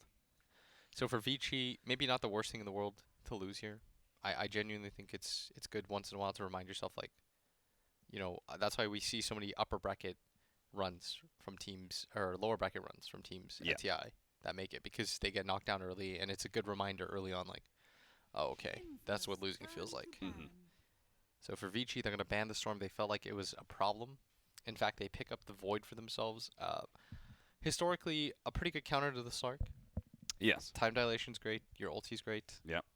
Although, I can't remember what it was. I think it was Liquid versus Secret. Remember when Envy used to play like Slark and Ember all the time? Yeah. And he would work Voids. 10 seconds remaining. He would always get his ulti off during the chrono. Or like right before the chrono. Right. 5 Right. He was so good at that. seconds remaining. But that was a long time ago. Both teams opting for a saving offlaner for their hard carry. Abaddon on one side, Omni Knight on the other. This has been kind of a meta, building up. Both Abaddon and Omni Knight have been picked up more and more times as we led into the international. That is a Venomancer. That's a Venomancer. Is that even good against Void? Is it good against Omni Knight? You know what's weird? It Yeah? feels like they mirrored heroes or something like that. Like Veno is Rasta or Shadow Shaman, and then Abaddon is Omni Knight. It feels like there's like an evil version. Okay, that's a sniper. A sniper against a Slark. Everything else looks good, right? I think Sniper is really sick here against all these other heroes. Sniper against Slark is a little. Dude, Sniper is iffy great to against me, Tide. but Sniper is great against Tidehunter. It's great against. It's actually really nice in lane against Venomancer, by the way. yeah. You farm wards. You're out of distance of Venomous Gale for most of the time. It's actually really annoying. You're able to, like, I think my favorite thing about that matchup is the fact you're able to poke at the Venomancer to a point he feels very uncomfortable. He has to overcommit to be able to get a good ultimate, or he has to retreat. Doesn't like it. Are you blocking out the Tidehunter right now? Yes, I am. I don't think it's bad against Tiny because this is the support Tiny, right? The core Tiny's a lot scarier for a sniper, but this is a support Tiny. And he's got good frontliners. You got a somewhat tanky Elder Titan. You've got this Omni Knight and Faceless Void. This glass cannon carry for Ori. He's going to have an opportunity to redeem himself, for a sort of hit and miss Invoker game. He definitely had some times where he made some good plays, but other times just looked a bit lost in game one. I think the Slark sniper interaction is going to be okay, though, because he has GA backing him up. I could definitely dig that. Yeah, I think the... Because part of your advantage is like you just get to get on top of Sniper and blow him up, right? Yeah. And once you take that away, I think it becomes a lot harder. Okay. I finally got that Tide out of my face. Oh, he's coming back.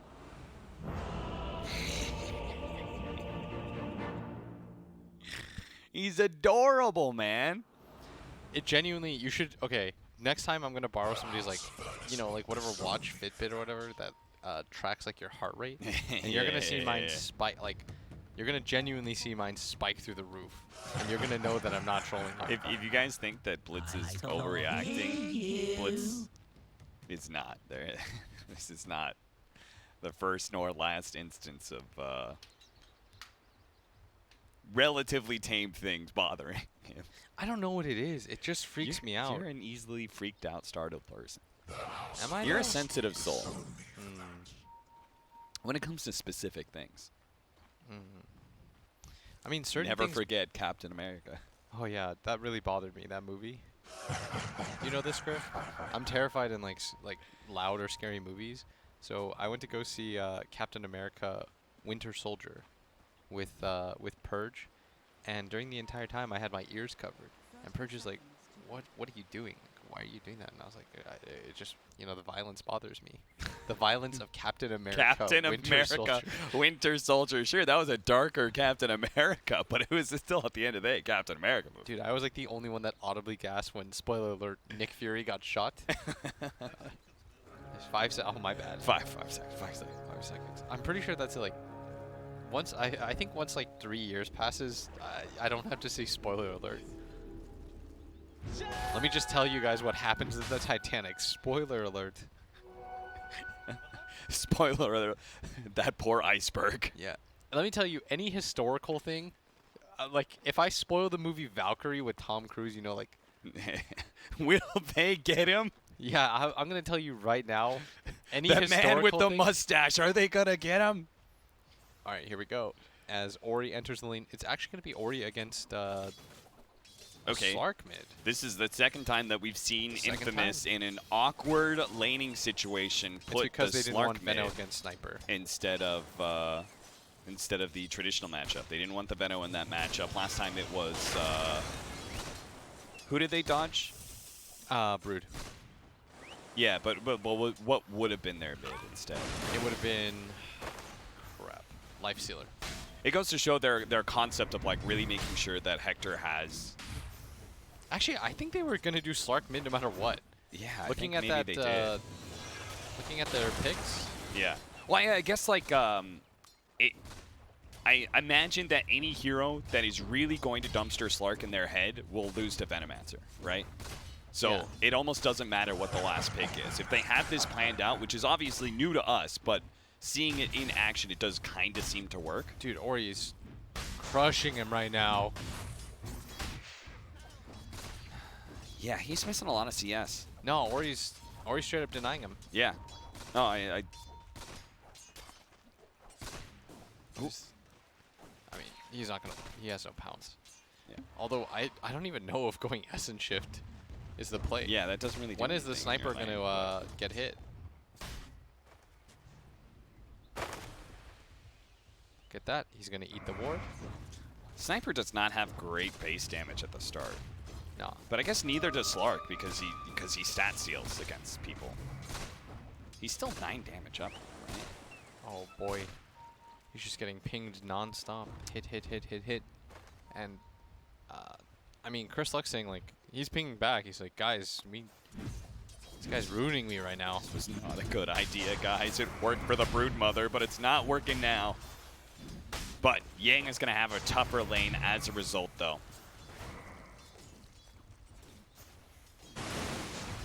Slowing down DY On with mid. that level 5 gush. They're going to try and finish up Chris Luck with the shrapnel, but he's forced to pounce away. And in That's a fact, the free Tiny has deny. the back two, who is only level 1.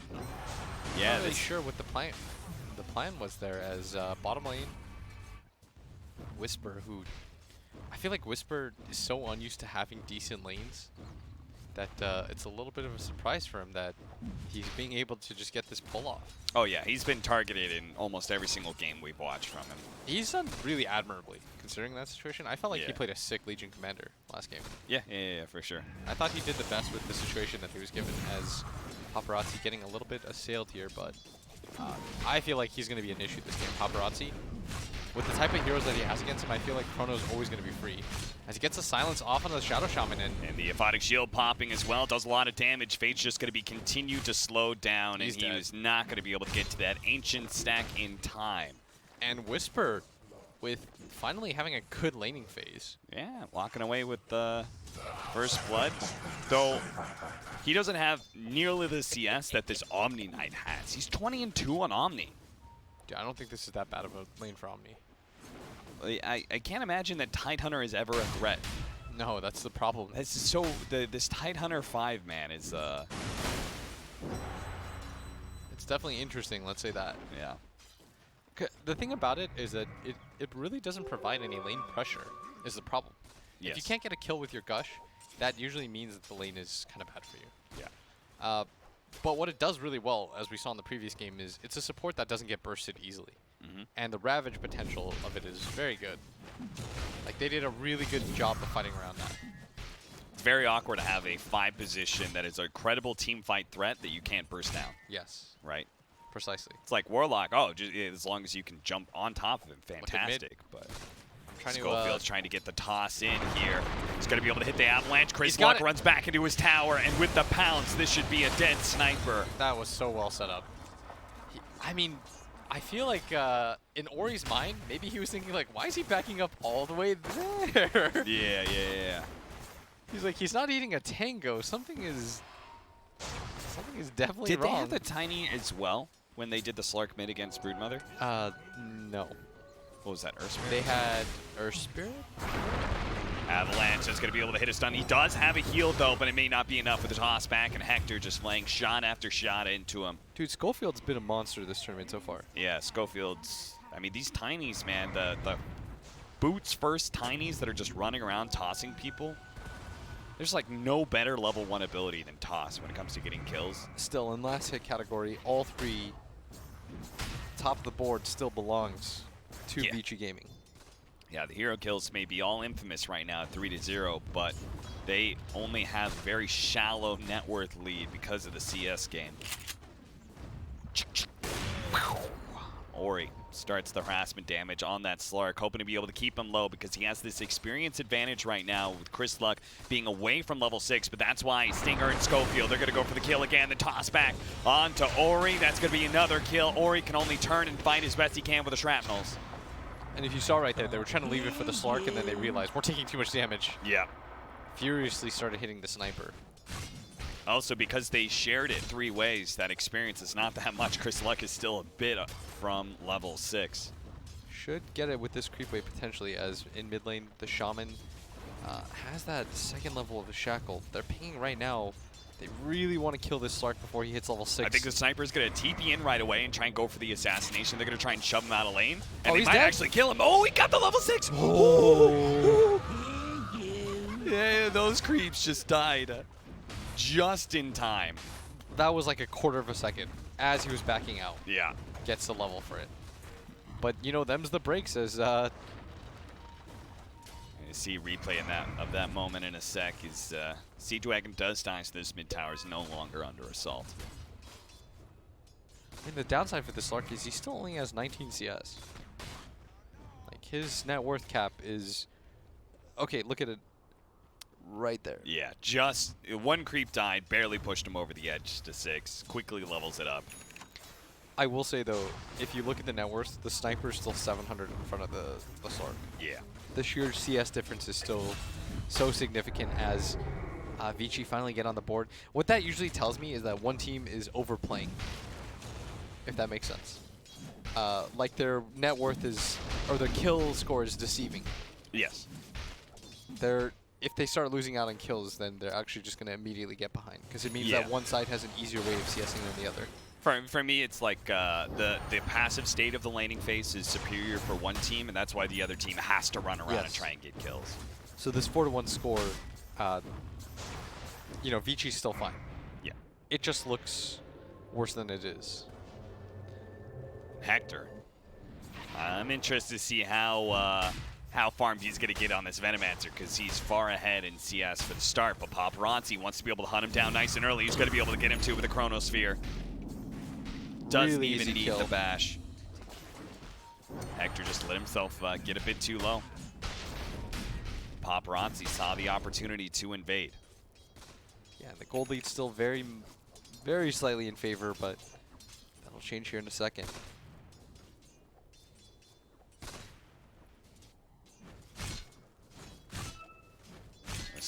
Whisper alone in lane, who already had, because of the first blood and his high amount of CS, pretty decent net worth. He's neck and neck there with the sniper. He's going to be able to put some good pressure on this tower. That's why the rotation has to occur from the Omni Knight to push him back. Might be able to catch him here, but DY, it's a level 7 Abaddon. That is a really tough kill to get. They're going to try and challenge him here a little bit. He can level his ultimate as soon as the shackles are thrown onto him, just to be able to get rid of that disable. Resets himself just fine here, as I mean, he did have that early first blood, but it did mean that he missed out on quite a bit of CS, as Veno, he doesn't really do anything to the Faceless Void, who will always have the benefit of having his time walk. Yeah. So when it comes to actually getting kills, might be a little bit difficult here, as the support Tide is definitely not going to be the one to do it. They are pinging towards the stacks right now. They want to do something about that, but they have to take down this tower first. And this is a pretty big tower for the Veno to take. Absolutely. Just that free off lane tower when you can win your lane hard enough, and he's going to be able to take it now as the 10-minute rune is going to spawn here as well. Paparazzi is going to jump forward, taking away that observer ward. So they'll have their better shot at being able to defend this bounty rune pickup. And it looks like it's going to go 2 for 2 as they secure their own on both sides. The Omni Knight grabs his, Whisper grabs his, and the two sides trade off. Maybe they go for a smoke here even, towards this mid area. First, they have to start giving Stinger some levels though. Yeah.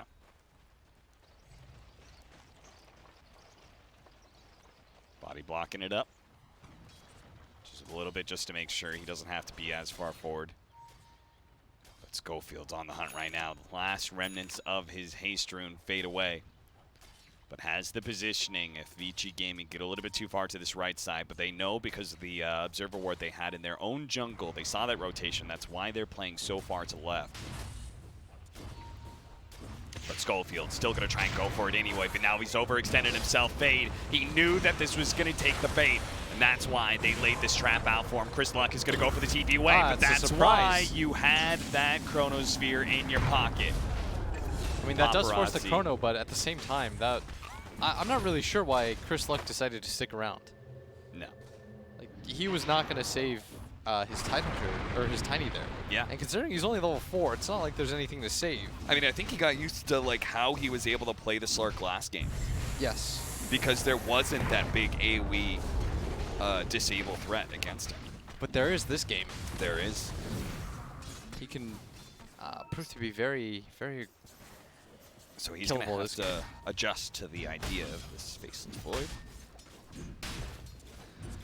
Yang actually has a slight experience lead on this Whisper Abaddon. And Hector is just farming jungle. He, once again, is at the top of the net worth charts. Doesn't seem to matter what hero he is. Okay, that's a little bit more than a slight lead. He already has his 90 GPM talent on Yang. That's a hype pickup. Hector, of course, Venomancer has the same GPM talent. And again, Schofield just keeping the brown boots and such until he can go for that faster Blink Dagger. They're going to try and bring down Yang here. The pounce is not going to land. They are going to be able to hit the silence on him. The Heavenly Grace will make it so it doesn't last too long, but the Purification still needs another second or two. He will have enough seconds, though, to be able to get that off. Now he can turn. The Assassination's going to be enough to finish off the Tide Hunter. Chris Luck will get away, thanks in part to his Shadow Dance passive. That was a very ambitious kill attempt right there, especially without the Ravage. Maybe if they have Ravage, they can get the kill onto the Omni, but I mean, that guy is really tanky. He's got 4 levels of the Heavenly Grace. Could have even leveled his ulti at some point, but Infamous was just kind of gambling on the fact that he didn't. It's not even like he needed it, because it wasn't very close. I'm a little bit surprised Hector didn't go for the Midas build on Veno. Instead, just going for the very, very fast Hurricane Pike. Yeah, considering the type of game it looks like he wants to play anyways. Yeah. Like with a Slark on your team, not sure, like with these supports as well, like you're not going to be able to play the fastest game in the world.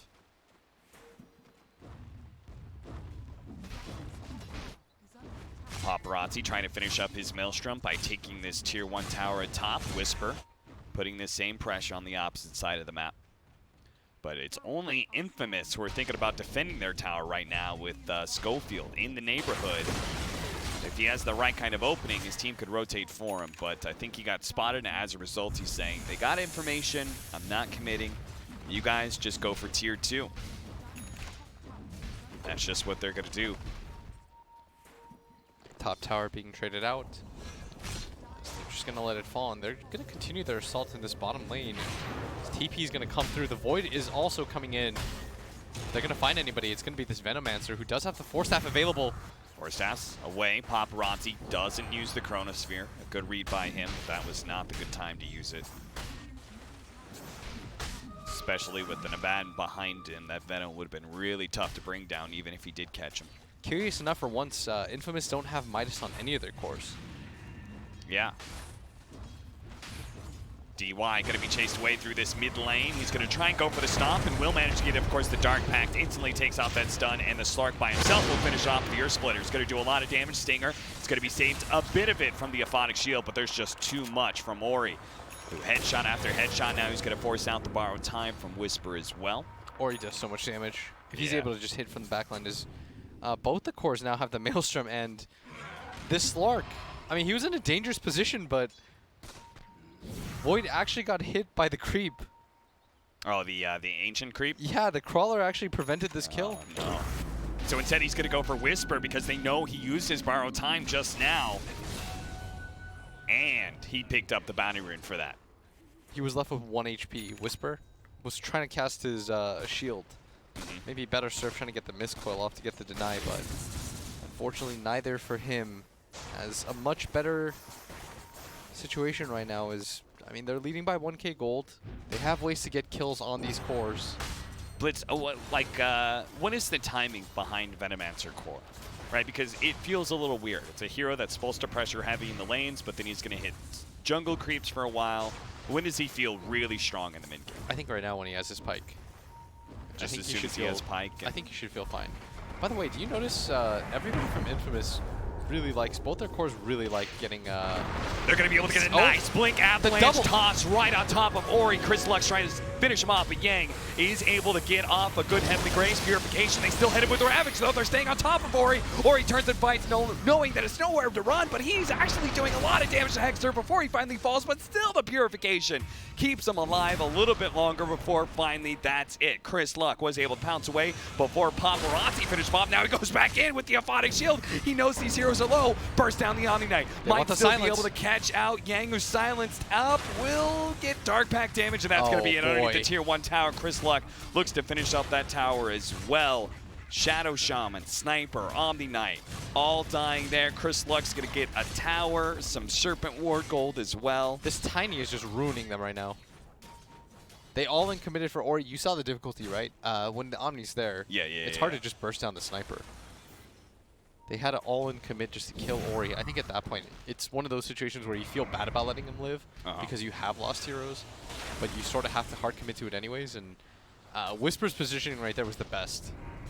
Coming in at the last second, goes in from the far right side. Vici thought that they were just going to get cleanup kills after that point, but without Chronosphere up, Infamous took advantage of that timing. Schofield. Aphotic Shield takes off the shackles. He's going to toss over Chris Luck, who wants to go for that kill on the Fade. He'll have it too. The Dark Pact saves him from the stun. Whisper has a similar play with the borrowed time. He's actually trying to get some damage out, but they are going to be able to get the Chronosphere onto Slark. And Slark saved a little bit by Whisper. And the Shadow Dance actually going down as well. Can Chris Luck actually get out of this one? Gets a little bit of regen, passive, pounces out, goes for the TP away. The stop is right there. And Chris Luck may have been better served to try and get into the trees, but is caught by DY. Quarter of a second. I think he was seen by the tower, too. Yeah. Unable to get out. Not the worst trade in the world for Vici as a result. Getting that kill on the Slark. It looked like he was going to get out, no problem, but... Especially since it was nighttime, right? Like, it's very hard to catch the Slark once he gets a little bit of distance away from you during nighttime. It's proving really hard, though, for them to deal with this this Faceless Void. They don't have enough lockdown. They have a lot of different slows, things of that nature, but like when it comes down to this like hard stun, such as what Vici have on the side with this Shaman, they don't really have anything like that. Fade. Thought his triangle was going to be safe, but look Oh, at the they're going for double Roche. wards placed by Infamous. They double ward up the triangle and go straight for Roshan. So Yeah, you even know if there's one no of those vision wards here. is dealt with, they are going to be able to see any rotation that comes in from Vici. This is going to be the fastest timing, which is why the Slark is coming in. They're trying to commit for this. The Radiant have scanned. Zelda Titan going to be able to get inside this pit in time. He has the Spirit in position. Holding, waiting until it gets the last second. He's going to go for the stomp now. Earth Splitter up in 4 seconds. Assassinate's going to scare away Chris Luck, but the double damage on Hector is allowing him to be able to quickly finish that up. They do have the Shrapnel right on Chris Luck, but he's going to be saved down by the Aphotic Shield from Whisper. Now he has enough through it to be able to The jump Ravage forward. over The the top. Ravage going down, managed to catch some of these heroes. A toss back of the Sniper right on top of Paparazzi, who goes straight for the Tidehunter. Managed to finish him off, take down the Aegis of the Slark as well. K1 Hector managed to get a nice ultimate, but it's going to cost him his life. Can the Slark finish this one up, or does he just have to retreat? The Pounce, oh, he got jumped in front of. So the Pounce doesn't get him over the cliff. A jump in from Schofield, that's still not enough to finish up Paparazzi. They are just either. throwing heroes away. VG Gaming, they don't lose a hero and take 4 down of Infamous and the Aegis. Very surprised that Infamous decided to take that fight. Considering the circumstances, anytime you have to initiate an Omni Knight, I feel like you're going to lose the fight. Yeah. He's the worst hero, I feel like, to just instantly go for.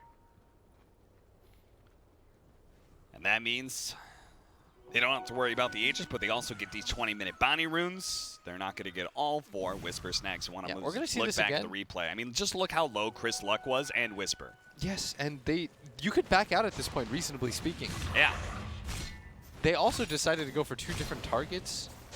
I don't know. This was just such an awkward fight for them to take. The Ravage not hitting the Sniper right away, I think, cost them a lot of their timing. Instead, they had to go for the Avalanche toss. Walking up that hill, too, Yeah. through the Shaman. The Shaman, Shrapnel, there's like so much AoE control in that. And they didn't have Chronos here, which is maybe part of the reason that Infamous wanted to take the fight. It only came up at the last second of Yeah. that team fight, but they didn't need it. I will tell you every time, if you decide to go for that Omni Knight, he's going to make you pay. Yang was very glad at how that fight started. Yeah. He's got Pipe working on Mech, a full sustained lineup. He knows he doesn't have to do a drop of damage in a fight. Well, actually, he took the 90 damage talent, which I'm a little bit surprised, honestly. He doesn't have to do a drop of damage, Scriff. But he doesn't, right? I mean, look at, he's got a Void and a Sniper. Look at his item build. Nah, he's Like, going to whack. Don't you just get it 35 experience and Nah, he's push gonna for a whack. faster level Man, 25? he's going to hit. Look at this. Oh, last hit. Damn. This guy's good.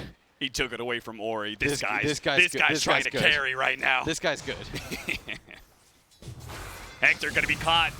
No spells will be cast against the Shadow Shaman. Does get the Hurricane Pike off, but again, they're going to struggle to deal with this Void or this Omni Knight. Technically, Hurricane Pike is not a spell. Very true. I think it's much easier for Vici to win in this game. Yeah, for sure, right? For sure. I think Infamous has to outplay. Despite like the 1K difference, I think that the actual team fights should be a lot easier for Vici to play. There's going to you have to be win? some trickery on the side of Infamous. Can you win late game on Infamous? Or not can, but like, what's the percentage of you winning late game? I think it's really low, right? I think so too. As Tiny's going to get spotted here. Fade, this Blink Dagger is beginning to be quite the menace. They do have the last shot coming in onto Schofield, surrounded by the Serpent Wards. He's trying to get out of there. Whisper is not sure how much he can really help his homie right now. Schofield, if he survived long enough, the Aphotic Shield, the toss back he's as made well, it coming out. in from behind. Chris Luck needs to get out, though. They quickly turn onto the Slurk. Can they keep the vision on him? He managed to get the Shadow Dance up. His allies have regen up off the Shrine, but Chris Luck's just trying to get out of vision and keep that Shadow Dance regen working for him. He's going to TP away, and the rest of his team has to do the same, but unfortunately, Hector's going to be left behind as a Chronosphere has caught him. Can Whisper save him? He's already given him the Solar Crest, a little bit of mid-scoil Aphotic Shield action, but it's still not enough. Paparazzi as well as Ori do too much damage. Schofield and Hector both fall. I'll tell you the majority of the issue is that they have such a hard time starting fights. Yeah. Whereas for Vici, it's really straightforward for them to be able to take fights.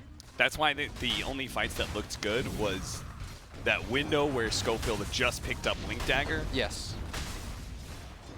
But Now the fights look terrible because Vici are just starting them every time, and Yeah. their 2 cores are too tanky to take down easily. So Ori's just in the front or in the back line hitting away while his team's able to soak up all that attention. Yeah. So they can't ever get to the back line with the sniper. And there's no easy way for them to just like burst like they did in the previous game. In the previous game, the big difference here is that they had a Storm. The Storm was able to begin the fights for them, get to the backline immediately, cause chaos. In this situation, it's very different. But a BKB is soon for the snipers, so he won't have a whole lot of fear if he's quick with the fingers. Then this Tiny's initiation, much of the Venomancer is negated as well. Slark gonna run away from that ward right now. Man, Fade is making this game impossible for Infamous. The amount of initiations he found in that one fight alone. Yeah.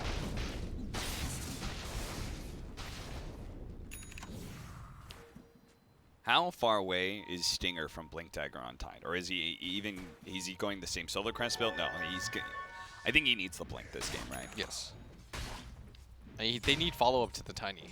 But it's so far away. What they need is this. Tiny goes in, then, you know, the Tide goes in right after, and then they try to burst down the Void or the Omni during that time. But it feels really unlikely to me, Cap. There's a pipe and a mech on Yang. This is quite the mountain that they're going to have to climb this time around, Infamous. And the unfortunate part is what this game might have looked like if they hadn't thrown that Rosh fight. Oh, yeah. Schofield, Chrislock, and Whisper. This three-man kill combo almost bring down Yang, but now the rest of the team is here. They have the Chronosphere as well as the Shackle lockling down these heroes. The Tiny might be the first of all. Chrislock, they really want to bring him down. That's why the assassination is there to finish him off.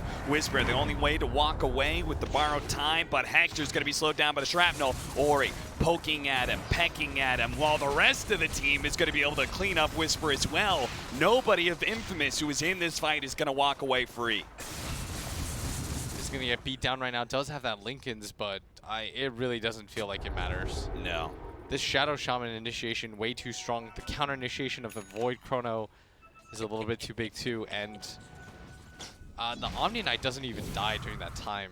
I think every time they go on the Omni, they're going to find nothing but disappointment waiting for them. Yeah.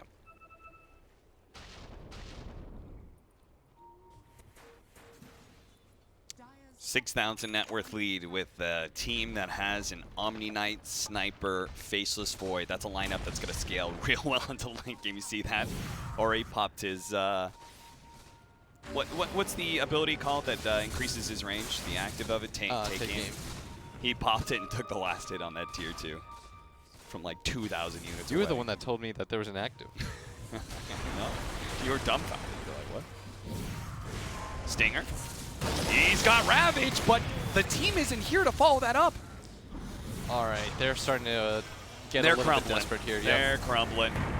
Paparazzi jumps a little too far forward. Hector tries to take advantage of it. The sign's being used onto the Abaddon, while Chrislock keeps on trying to get close to these heroes, but immediately has to pounce himself away as soon as they turn and fight him. The borrowed time has now been used. That's just another ability on cooldown for and this the team. courier dies. They should just push. There's no Ravage up.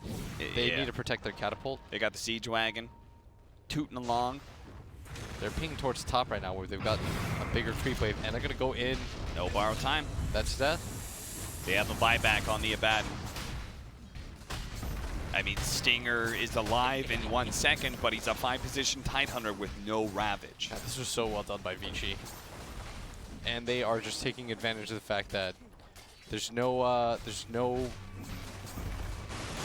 possible way they can take fights without the Ravage. Yeah. Chrislock's going to try and grab somebody on the way out, but they have Chronosphere, so he's got to be real careful, and it looks like he's going to be caught. He's dead. Not even Chronosphere needed. That's why Paparazzi's going to look for more. He's going to be able to grab Hector here. The Earth Splitter laid out just to make sure they do finish off that Venomancer before he gets a chance to get his ult. Even getting your ult off at this point against the Heavenly Grace plus the pipe, hasn't even casted it. Yeah. Feels that confident that, I mean, they're fine. And look at that damage cap. The 90 damage on the Omni Knight. You doubted it, but... He's doing it.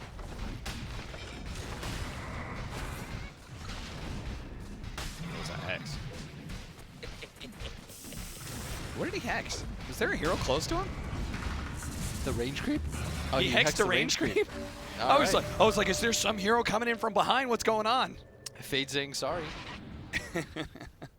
All right, 2 lanes of Barracks. The only reason they can't go for Megas right now, they're still Tier 1 alive. Oh, he was precasting. spamming. Yeah. I see. Hoping for the tiny to come in or something? That makes sense. Man, Scrift's so smart. Shadow Shaman with the boots of travel. Now you're just living luxury.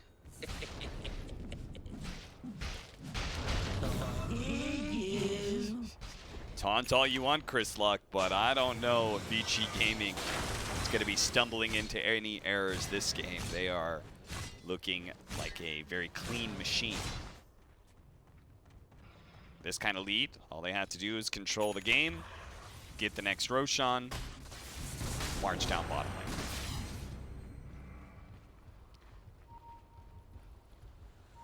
I haven't even seen them use many smokes, so I'm sure they have plenty available to them, right? So, why isn't there a smoke counter? What? Come on, guy. Ever since they did the shop change, you know, where it's like you just click on the shop and there's like a billion smokes. Yeah, it's like ever since they took it away, it's like, It actually well, makes why? life really hard as a caster. Yeah. Because you have no idea how many times. Yeah.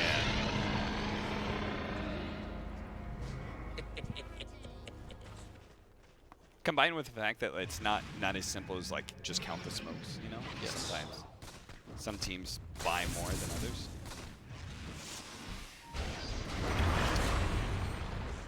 Hey, Carry of Infamous is dead. He's dead, so is Schofield. This is. This is rough. This one's real rough. I think they forgot what enabled this this Tide Tiny though. It's the ability for them to like follow up with their course, and they weren't able to do that at all this game. Plus, Venomancer as a 1, at least in this game, felt very underwhelming. Yeah, Venomancer looks super weak this game. I wasn't a huge fan of it when it was first picked, but then the sniper, it just made it look really bad.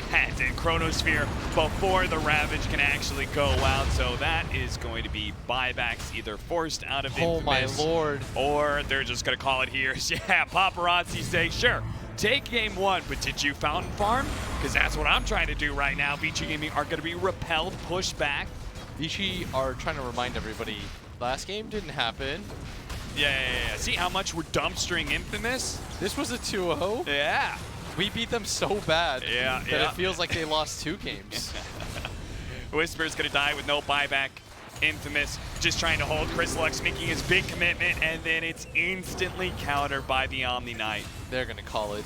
They It are has not gonna been a call game it. for quite some time as it gets to 21K as the lead. Vici is going to right the ship a little bit. That was the kind of game that they needed. I mean, Blitz, you said, hey, any team can take a best of 1. What is really defining for a team is winning 2 games. They weren't That's able what to do wins so. you a series, and Infamous were not able to do it here over Vici Gaming. Vici showing why.